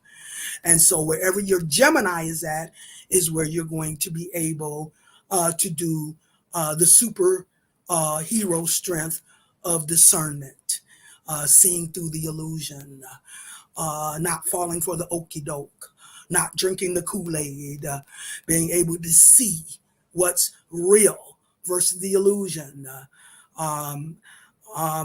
My spirit just would not allow me in these last 4 years because when I lived in Atlanta a long time ago, it gave me a dream. And in that dream, all night long, I heard a voice saying, "Fear nothing," over and over in different connotations. Fear nothing, fear nothing, fear nothing. The next day, I had another dream. And in this dream, there was a pocket of energy made up of the sand, the wind, mist of water, and the sun. And whatever this pocket of energy touched, it would disintegrate. It was disintegrating buildings. It was disintegrating cars. Whatever it touched, it would disintegrate. People started running, trying to get out of the way. And then I started running too. And my spirit said, "What are you running for? This is not here for you. As a matter of fact, it's of you." It's exactly what my spirit said to me. And it was preparing me for this time, these last days. Anyone who would perpetuate your fears, your doubts, your guilts, those are the 3 ingredients that will undermine your power. So anybody perpetuating fears, doubts, and guilts is trying to manipulate you and control you. So Gemini superpower is X-ray vision. They can see through the illusion. They can discern. Like they said, the oracle can always spot an agent. You can see what's not real, what's perpetrating themselves as reality. So that is what this last 4 years was about, to manipulate us through fears on a global level, you see, for control.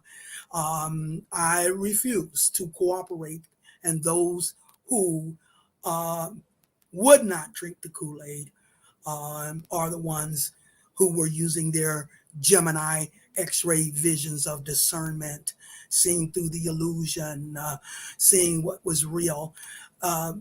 Somebody help this make sense to me.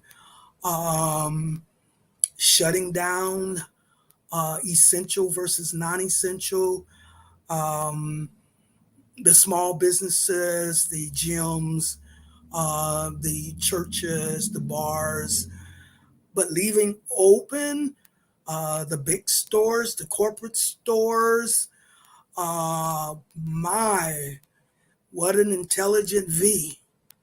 Can really see if you're going to one of the non-essential business versus the essential businesses. Come on, you guys. If it doesn't make sense, somebody's lying to you. So being able to discern so you don't be manipulated to drink the Kool-Aid. So no fears. Anyone who perpetuates your fears, that's the only way to manipulate you. How do you manipulate a God? You, through the fears, doubts, and guilt. Did I ever tell you the story of Antaeus, the giant, who had a battle with Hercules, the man of strength who controlled the gods? Antaeus was, it was represented as Taurus energy, and he was a giant, and his mama was the earth. Now, this was the case where the mama was the earth, and Antaeus was her son, and he went into battle with Hercules. And Hercules noticed that every time he would cast Antaeus to the ground, muscles would pop out. You know, his mama would give him more power, and muscles would pop out, and he'd jump up stronger than ever. So when Hercules recognized this, what he did was took Antaeus and held him in the air, the mind. And Antaeus, feeling like he was disconnected from his mama, felt vulnerable.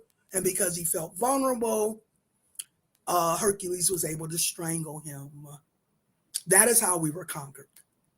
Through the mind, through the illusion, believing what's real is not real. If you believe they can get you, then sure enough, they can. If you know they can't touch you, then they can't. But you have to know that. You have to know your power. And if you don't know it, you don't have it. That is the story of Antaeus being strangled by Hercules, the mind, the illusion, feeling vulnerable. And that is why they continue to bombard us with doubts, fears, and guilt. That is why they continue, like I said, I'm 71 years old, and in my days growing up, we had catastrophes every great now and then. It was a big thing in the world. Not these days. We got daily catastrophes. Most of these are staged, you guys, in the land of illusion to keep you focused through fears, doubts, and guilt, which will undermine your power, lower your vibration, and make you vulnerable for attack. You see, no doubts, no fears, no guilt. Those is what will undermine your power. I always use the example of the big bad wolf and the three little pigs. The great intimidator, he has to intimidate you, the system of illusion. has to intimidate you into believing it has power over you, but its power is not real. You have to give him the power by cooperating. And so he has to intimidate you into believing he has power over you, but his power is not real. It's part of an illusion. Anything outside of you is only an illusion. Your power is internal. It's within you. It's not outside of you. So your house of straws is made up of your doubts, your fears, and your guilt. And the big bad wolf can huff and puff and blow that house down. Your house of twigs is made up of your insecurities. And the big bad wolf can huff and puff and blow that house down. Your house of bricks is when you're fully secure from within, and the big bad wolf can't do anything with that. So if you stop falling for the okie doke, you stop giving into the illusion, you stop thinking pessimistically, you stop looking through doubts, fears, and guilts. We're in training to be the new rulers for the new Aquarian age. The ancient rulers, our ancestors, are passing us the baton as the new age rulers to evolve out of the abuse of power to a humanitarian empowerment. Aquarius is the sign of the humanitarian. So that is what we're evolving, from an abuse of power to a humanitarian empowerment. And you have to know that. Aquarius, the sign of I know. You have to know, Leo, your power, your creative powers, and not give in to your doubts, fears, and guilt, which is all part of the illusion. And as we stay focused on doubts, fears, and guilt, we're lowering our vibration, and now we're vulnerable to that attack. If you believe they can get you, sure enough, you've opened that door for them to get you. If you know they can't touch you, they can't touch you. Y'all know my phrase, hammer time. You can't touch this. That's my phrase, because I know the source of my power. So that is Gemini, being able to see X-ray visions, seeing through the illusion, not giving in to doubts, fears, and guilts, not giving into the okie doke, not drinking the Kool-Aid, because if it doesn't make sense, a lot of things never in history have we been told to wear a diaper on our face. That's our personal right to decide what we put on our face. And it's coming back. They're trying to bring it back. But also, never in history have we ever been told what to do with our bodies, especially on the internal. You see, all this is part of an illusion. It's not real.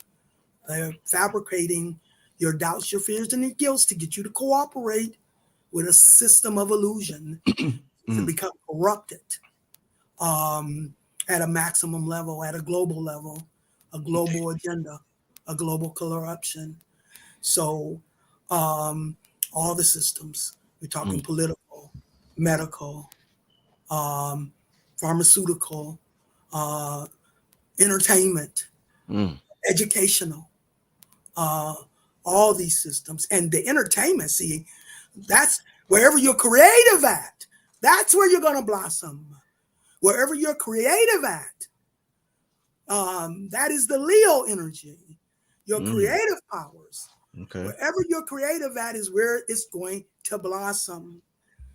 The rotation of energy has been reversed out of the mundane physical illusion of power, material power, to a spiritual, creative, and royal empowerment. It's been reversed. And wherever you're creative at is where you're going to blossom. Because, like I said, like we started off talking about, you don't blend energy. Right. Harmonize. Energy.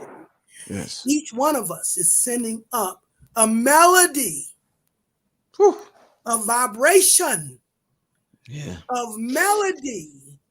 And you can't send that vibration up through discord. Okay? You're not going to be very high in the vibration when you're operating in discord. You see, you have to be operating in harmony with the universal energy. And the higher you can take that vibration, those 4 components of the 4 elements, the air element, spirit of righteousness, the fire element, the passion to protect righteousness, the water element, the unconditional love. And we're not talking about anybody able to kick you up your butt and you just go with that. No, we're not talking about that as unconditional love. We're talking about non-judgmental love, the water element. And then we've got character, the earth element. Those are the 4 highest vibrations of the royal family of energy: spiritual righteousness, character, passion for righteousness, and the love of non-judgmental love. Those are the highest 4 qualities of the 4 elements or the royal family of universal energy. And as high as you can take those vibrations is as high as you can receive it back. Spirit is spiral.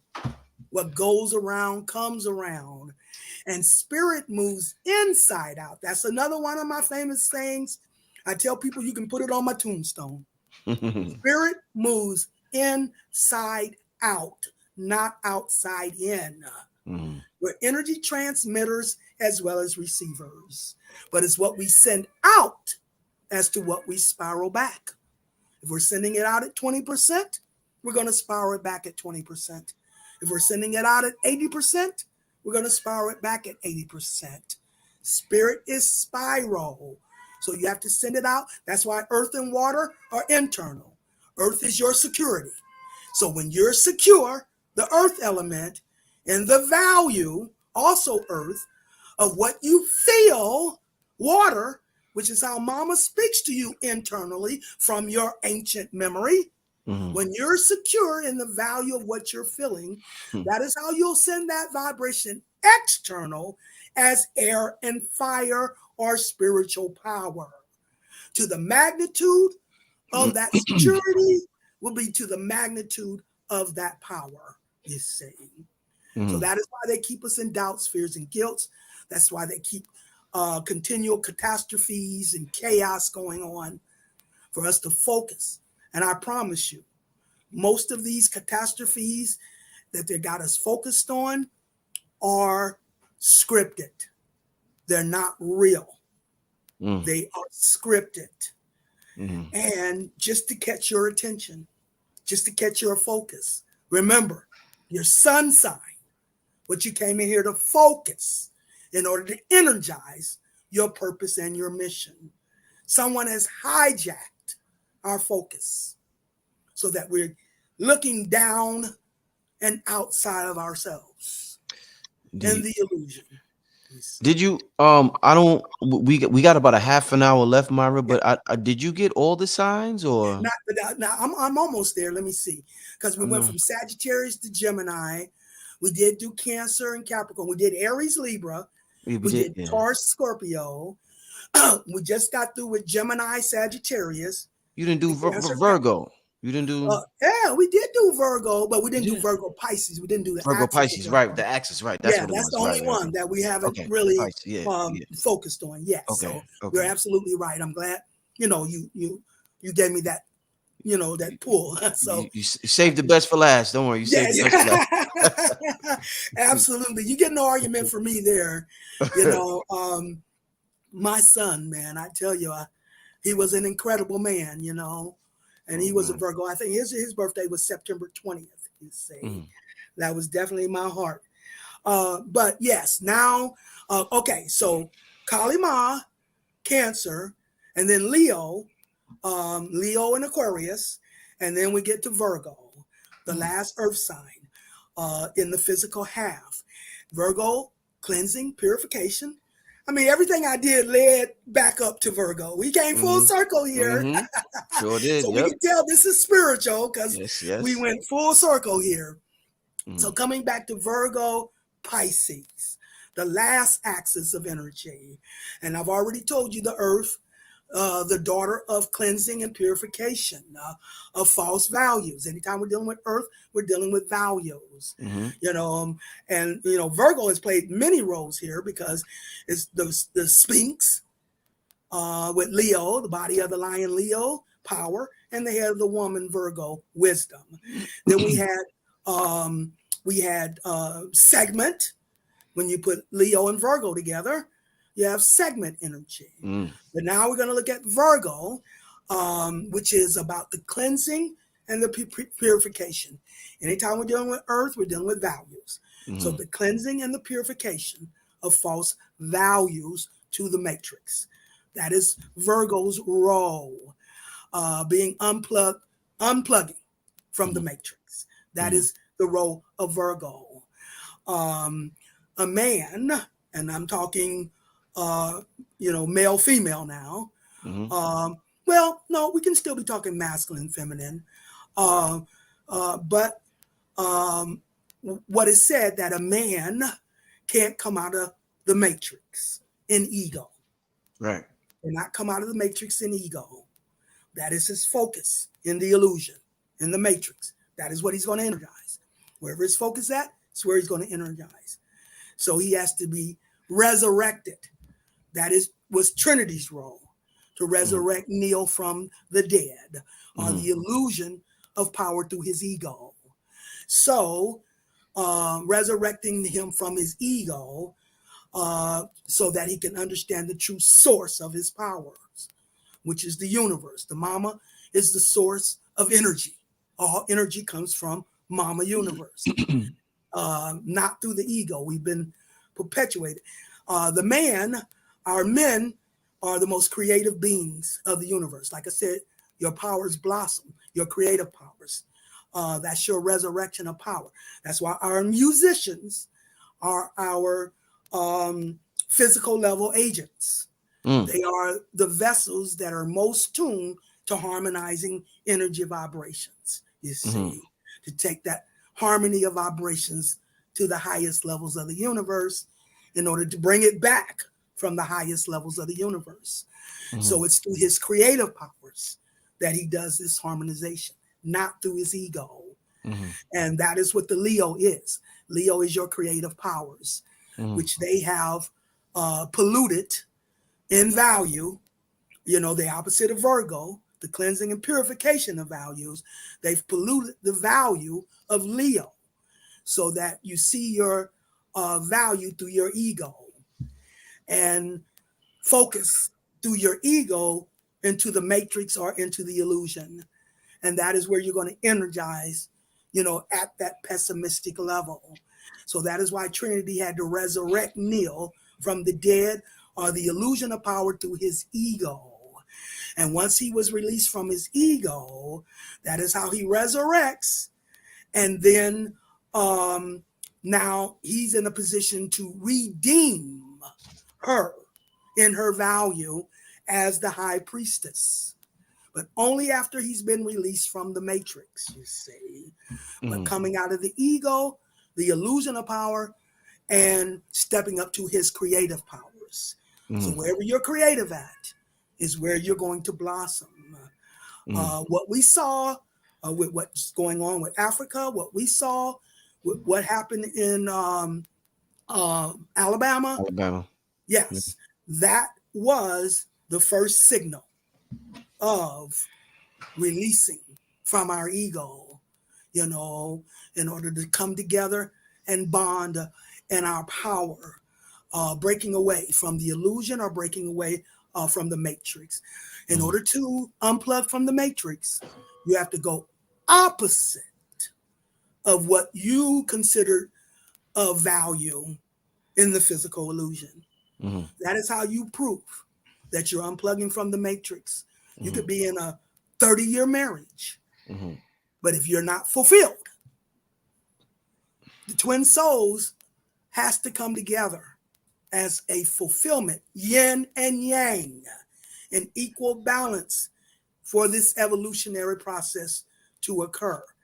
So You have to come together in balance as yin and yang, come out of the illusion of power through your ego.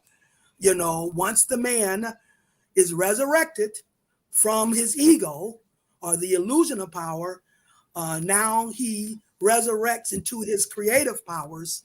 And now, only now is he in a position to redeem her and lift her up in her value as high priestess. You see, that is where we get Sagittarius, the ultimate son of power, now equal to Capricorn, the ultimate daughter of character, the high priestess, coming together as equal. Now we're in full balance. We're in balance from Capricorn to Cancer, and then from Aries to Libra. You see, the cardinal cross, you see.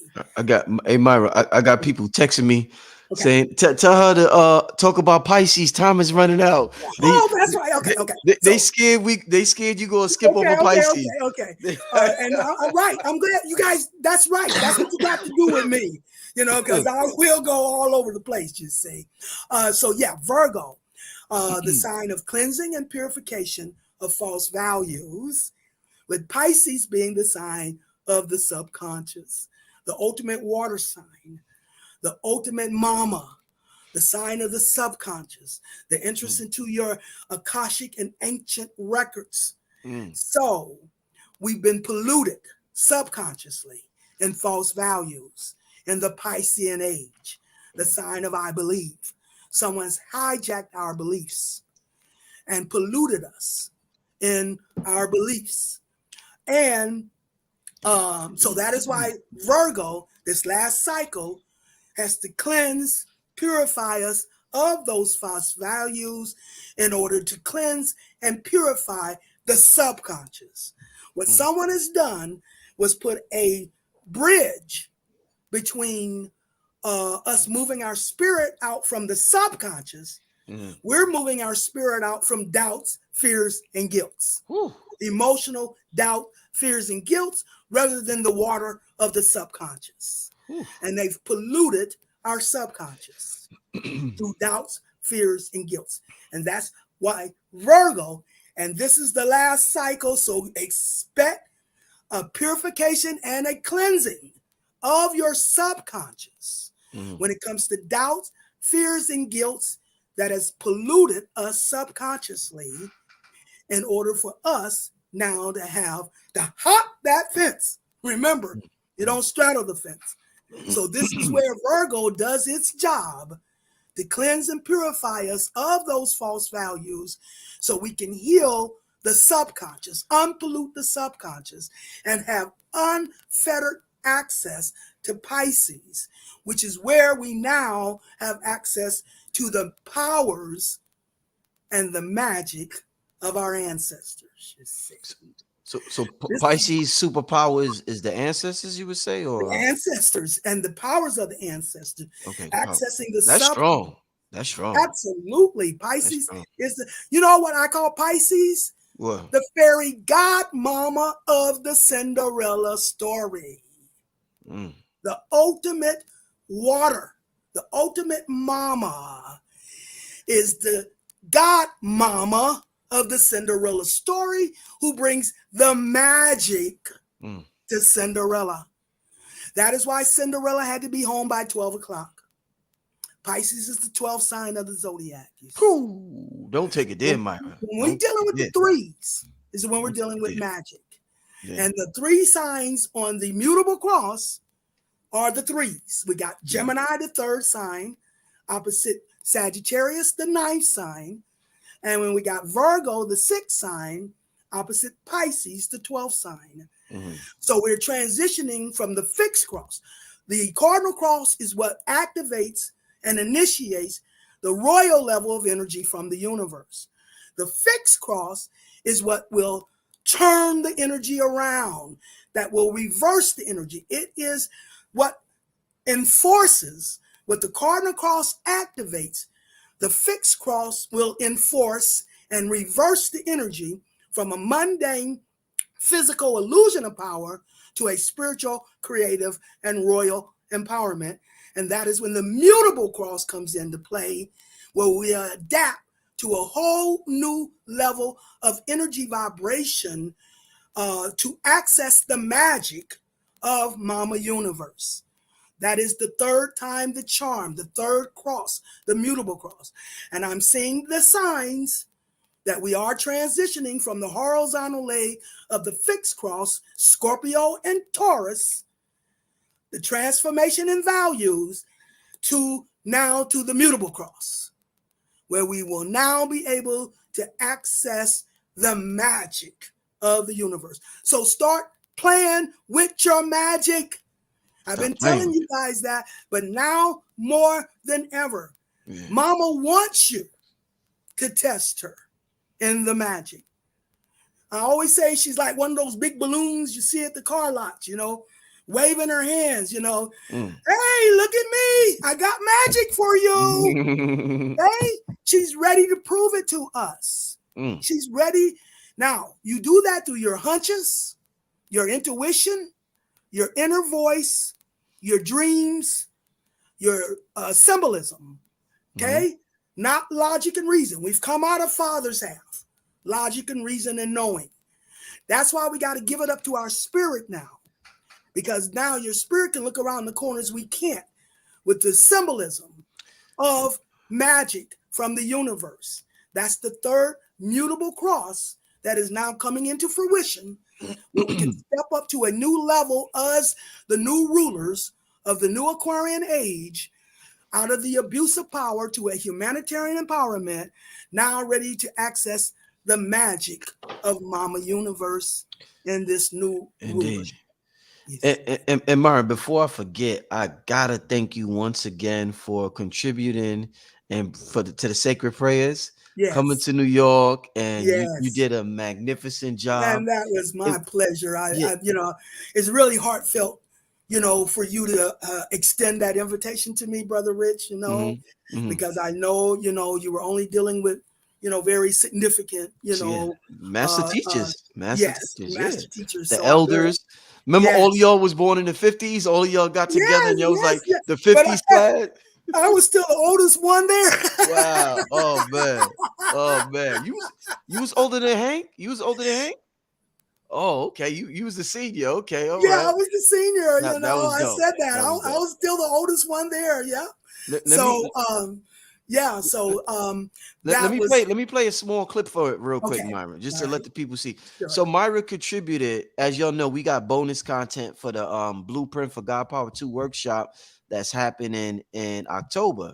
And Myrah contributed to the 7 sacred prayers, and I had to put her last because closing out with her was phenomenal. She did a magnificent job. She wrote a prayer down, and it's like so heartfelt. I'm gonna play y'all a clip.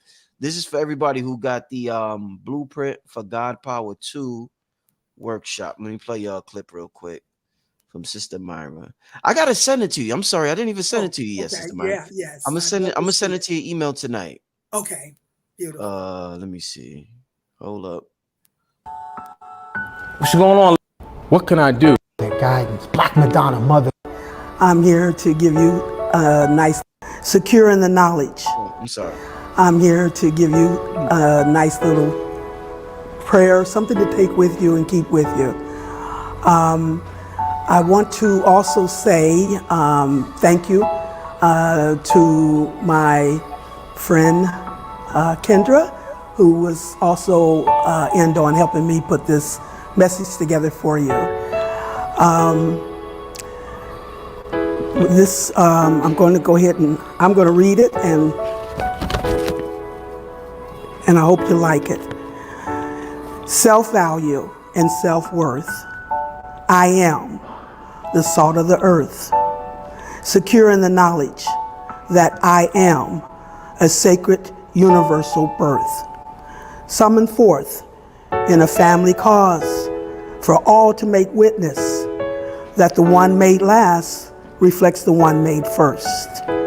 In an ancient return for a new beginning, in the harmonization of divine business, to the Supreme Mama, her ancient primordial waters, all cosmic and blood relation. I welcome you. I summon you in this invocation. Sister Myrah, it was wonderful. Yes. I, No, I mean, I really, yeah. that was wonderful. Yeah, Yes. yeah. No, I got chills. I remember listening to you, watching you in person, and I'm just like, wow. But I listen to that pretty much every day. I listen to that pretty much every day. Wonderful. It was wonderful. Like I said, I can't thank you enough. Shout out to everybody who got the blueprint for GodPower 2. If you didn't, I advise you to get it. The 7-second prayers is absolutely amazing, and I just want to thank you. Can't thank you enough, Sister Myrah. Oh, same here. Mutual. I also want to show you something real quick, because you was talking about not playing with your magic, and we started out the show, and I was telling you how sometimes we tap into things and we don't know how we tap into it, and you immediately started talking about it got to come from the subconscious. It can't be through the conscious. So I want to show you this clip of something that I did that I didn't realize I was going to do. I was on the show. I was on live. I was with Red and Blue Pill. Let me put it up here. And Blue Pill's mic, hold on, let me find it. Blue Pill's mic wasn't working, Myrah. So we were 6 minutes into the show. Family, peace. We were 6 minutes into the show, and his mic was not working. And then I said, hold up, Blue, I'm gonna do some magic. And I said it, and I was just joking. But then right after I said it, his mic came on. And he was all surprised. I was like, did I just do that shit? I was like, hold up now. But let me, it was matter of fact, I'm gonna play now. As soon as I said I could do magic, his camera glitched. Like I'm talking about not even a millisecond. I'm gonna show you. I'm gonna show you now. I'm gonna show you now. And I want to get your opinion on this right here, Myrah. Hold up. Or you could even create your own culture. It has the possibilities to last 50 years and to accumulate trillions of dollars in revenue as a result. That's the period that we're in right now. Blue, you there? Oh, damn, Blue, we still can't hear you, Blue. Blue. I know Blue want to talk his talk too. Yeah, I know he warming up. 44 God, don't worry, 44. Yeah, don't worry about it, brother. You know what I mean? 44 God. At the all-white party and all that. Let me do some magic. I'm gonna write the number 44 down. Yeah, we're gonna open up the portal for you. Open up the portal for you. I could do magic. I could do magic. I just opened. Go. There you go. See, I could do magic. What the fuck? Look what I did. Come on, y'all can't tell me I ain't mad. Come on, give me my props. When these niggas gonna give me my props? You're a wizard. Father Rich is a wizard. I did that shit in real time. Yes, you did. Yes, you did. But I was just joking. I said it as a joke, like so there was no pressure. But then the camera glitched, and he was just like, "Diego." I was like, "Oh shit, that worked." I saw that. You remember when I did your show and all I got was blinking lights all over the place? I remember. You know, when I looked that up, they said that was a spiritual phenomenon. You see, and so that's exactly how you do it. You know, and you didn't do it from the conscious. You said you were just doing it, you know, like as a joke. That means you tap that subconscious. You weren't focused to the conscious, and that's why it worked. And this is what Mama's going to be showing all of us now. That's why I said, Mama's waiting. Just what she did with you, she's ready to do with the rest of us. She's ready to prove it, and she'll do it. Mama works her magic in the moment. Where Father does the planning, and you know, Mama works her magic in the moment. You see. So anytime I have a problem, you know, I had a client that said whenever they had a problem, they would bake cookies. So get creative, and the answers will come. You know, so whenever I can't come to the knowing of what to do, when I've reached the maximum of what I know to do, that's when I cry and snibble to Mama. Mama, I don't know what else to do. I done done everything I know. Mama, what can I do? And I hear a subtle inner voice. She'll say something like, watch this, or let Mama show you how it's done. And no sooner than I hear that voice, here comes the solution to my problem. And it's never anything I could have ever figured out for myself, you see. She's Amazing. anxious to prove her magic. So start practicing it. Put mama to the test. She wants you to test her. Just like she Indeed. did with you, that's what Yeah. she wants to do with the rest of us. It's time now. It's time for us to hop that fence. Virgo, access to the subconscious, Pisces, the magic, you say, the ancestors, the last water sign, mama's magic. That's a subconscious thing, and that's connected to Virgo. You know, Virgos are like the alchemists, you see. So connected to the source, Pisces. Pisces would be considered the source. Big Mama, the last water sign, and you are the vessel for the energy from the source, you say. If you could compare ancient Kemetic god to like Virgo, what would it be? What do you think it would be? Like what ancient Kemetic god would you say represents? Not compare, but what ancient Kemetic god would represent Virgo? Would you say? Wow, it's kind of hard to say, but you know what keeps coming?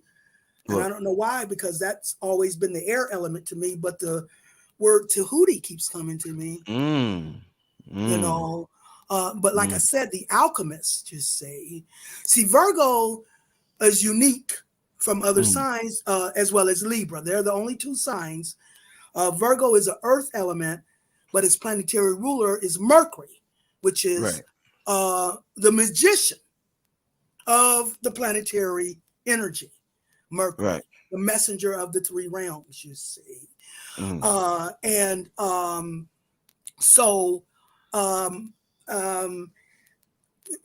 Quick. That's why it works so quick. Mercury, you see. Symbolism, you guys, we got to look at symbolism. That takes us beyond that literal way of thinking, you see, which is boundaries.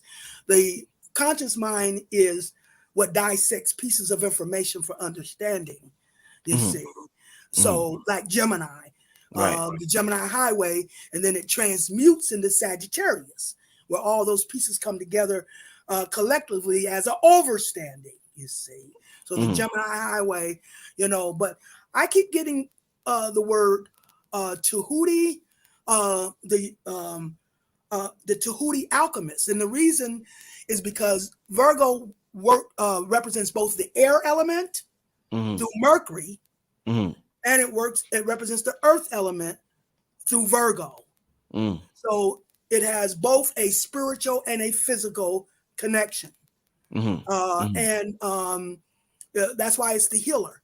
But the sixth house of healing, because not only can it heal you physically, but it can also heal you mentally, which is spiritually. Mental is connected to the spirit, you know, and the physical body, you know, is connected to your sensitivity through the earth element.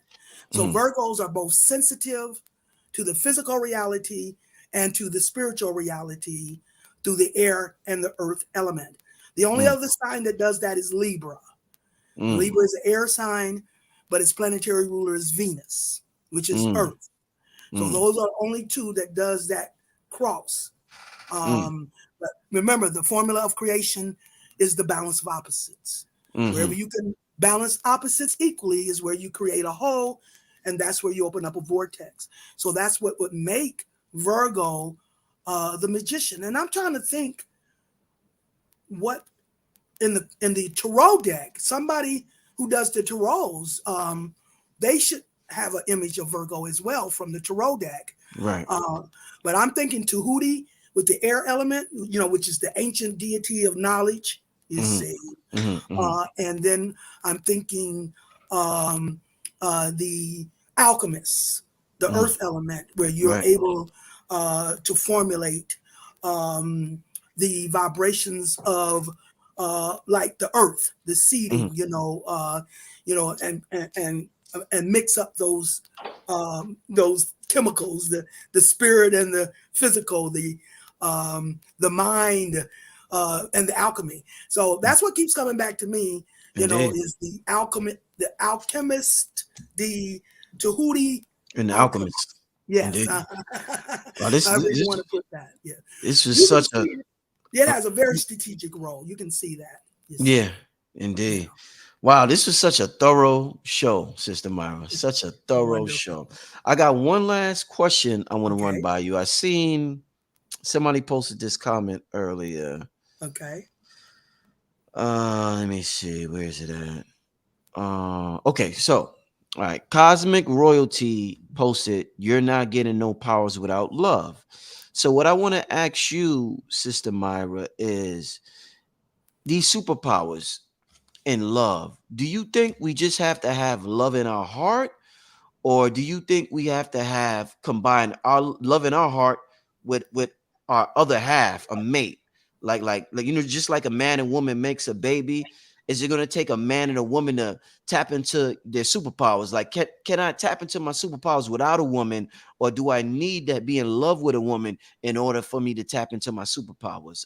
Sister Myra, No, we each have to do that on an individual level. individual. Okay.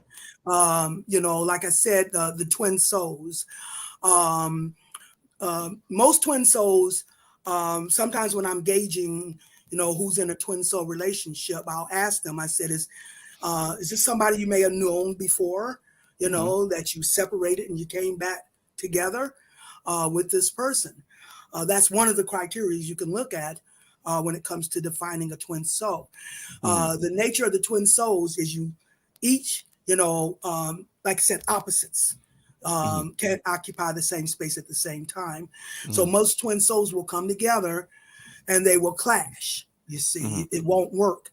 That means they each have to go to their own corner. And as they each go to their own corner, that's where they get an opportunity to each get into their own balance with their own spirit. And it's not until they each get into balance with their own spirit can they come to their individual wholeness. And only then can they come back together now as twin souls. When you both have each got into balance with your own spirit. Two halves make a whole. You're bringing one half to the table and your mate is bringing the other half to the table in equal balance, both balanced in spiritual and physical. A twin soul relationship is balanced both in the spiritual and in the physical. You first do the balance in the spiritual, you see, and then there's 3 levels you have to balance in relationships. You have to balance as a mother and son. There's lifetimes you will come together as mother and son, an unequal balance as mother and son. Then you'll some lifetimes come together as father and daughter. But the last connection is brother and sister. That is the mate level, the yin yang level, where those 2 halves have now become equal and can come together as one, as the yin and the yang. But we, as women, we have to be mothers to the men as sons. We have to be daughters to the men as fathers. And we have to be sisters to the men as brothers, and vice versa. The men have to be fathers to us as daughters. They have to be sons to us as mothers, and they have to be brothers to us as sisters. It's not until you've got a connection on all 3 of those levels are you in a twin soul relationship. But you each have to do your own. Remember, many levels. The individual level first. That's what starts the first spiral, is when you first come together with your own spirit, and that is what leads you to the couple level. You see, from the individual level to the couple level, then from the couple level to the family level, and then from the family level to the community, and on, all the way up to a star system level. That's the range we have to balance energy from the individual boots on the ground, the physical vessels, all the way up to a star system level. Daughter Earth just got crowned in her sacred status as the princess, which has completed us as a royal family now. We're now completed as a royal family because she just got her crown and been redeemed in her value. And that means Daughter Earth now can go into marriage with Anubis of the Sirius star system. And that is how we will balance star systems. That is how this energy will reverberate throughout the cosmos. But each one of us has to bring our own half to the table and continue to expand and extend that balance of those opposites, you see. So that's how it goes. Let me also take one question from the chat before we get out of Okay. here. Let me see if I got any. Give me one question, family. Let me take one question. Then I appreciate. We still got 3,000 people in the chat, Wow. so thank you to everybody who stuck around. We've been on here for about 2.5 hours. Oh, It's been a that magnet. long? Yeah, it doesn't seem that It long, seemed like right? Does it? that. But I know Man, I can talk. I know I can talk. time goes by fast when you really Yes. tapped in, when you're in that Yes. flow state. Yes. Oh, real quick, somebody wants to know how to support you. Your Cash App. Let me put that on the screen real quick. What's your Okay. Cash App? I haven't asked you in a while. What's your Cash App again, Myra? A dollar sign, Myrah Moss, MYRAMOSS. 813. No, yes, 813. You remember that? Yeah. No H in Myra, right? No H in Myrah. Just All right. MYRAMOSS 813. All right. If you Yes. want to support the sister Myra, Cash App, hit her up. Dollar sign Myra Morse 813. All right, family. I'm gonna leave that on the screen. Let me find this question. We're gonna get to one. Once again, thank you. If you haven't, another thing, family, if you're not subscribed to the channel, make sure you subscribe so you get notified of when I do videos. So make sure you hit that subscribe button. Also hit the like button so you could get subscribed, so you get notified when I do videos. Let me see what y'all talking about. Let's see.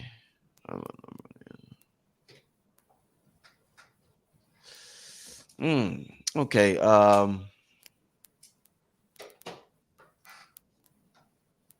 Let's get to this one. How do I know I'm ready as my half to come together with my twin flame? That is, excuse me, Take your time, Mom. Take your time. that is between you and your spirit. Like I said, now it's time for us to relinquish trying to figure things out. It's time to relinquish that to our spirit. Our spirit is the one that's going to position us, guide us, put us where we need to be. But like you showed, um, you're in partnership with your spirit. So all you have to do now is communicate with your spirit, like Right. it's your twin in the room, and put out to your spirit from the conscious realm what it is that you're trying to energize, through the magic, and then let your spirit be the one to put you in the position to step up to that. I always tell people following your spirit is as easy as moving out on what you feel Mm, until you run up on a brick wall. That mm. is your spirit way of saying make a turn here, and then Ooh, you continue to move to the next brick wall, then that make makes another sense. turn. We Right. keep trying to beat down the brick wall, see. Wow. That's because we haven't given it up to our spirit, you see. Mm. It's going to open up what is for us as if by magic. And it's Mm. going to shut down where we shouldn't be going, you see. Mm. So that is your spirit. If I can quickly give this little story about, Please do. Go ahead. and I might have done it before, but I reiterate a lot. But I say, suppose you're going to an appointment downtown. You're going to catch the bus to that appointment downtown. And everything seems to be an obstacle to you getting out there to that bus stop. So your alarm clock goes off late. You're rushing around trying to get ready. Can't find one of your shoes. Finally find your shoes. You can't find your keys. Finally find your keys. Get to the door. It's jammed. You have to struggle just to get out the door. You finally get out the door. You get to the bus stop and you just miss your bus. Now you're frustrated. Why these things always happen to me? You go about your business, come home later that evening, turn on the news, find out that the bus you was trying to catch was in a serious accident. That is how spirit works, you Mm. see. Mm. So it's going to give you the answer before, the question comes up. It works backwards from what we're used to in the physical. So it was your spirit that blocked you from getting to that bus stop because it could look around corners you can't, and it knew that bus was going to be in an accident, which you weren't conscious of, but your subconscious knew. You see, that is how you follow your spirit. That is how it will position you when you put it out there to your spirit as to what you want it to accomplish for you. That is the system it's going to use to give you the guidance to fulfill that purpose. You always fulfill through the opposite.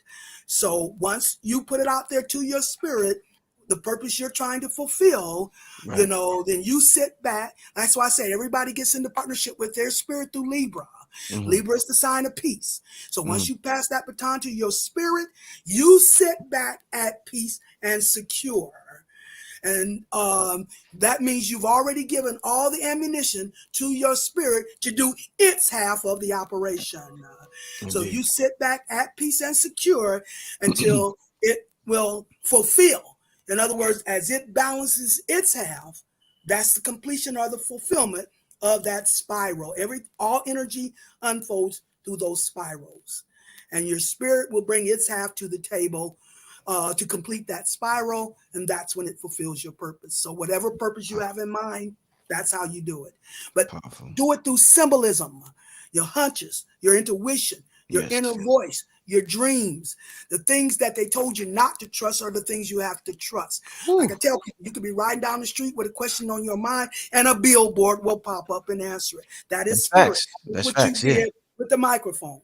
Yeah. We have to recognize that is spirit proving itself to you. Mm-hmm. So once you start acknowledging it, the more you acknowledge it, the more comfortable you get with it, the more it's going to show itself to you. Mm-hmm.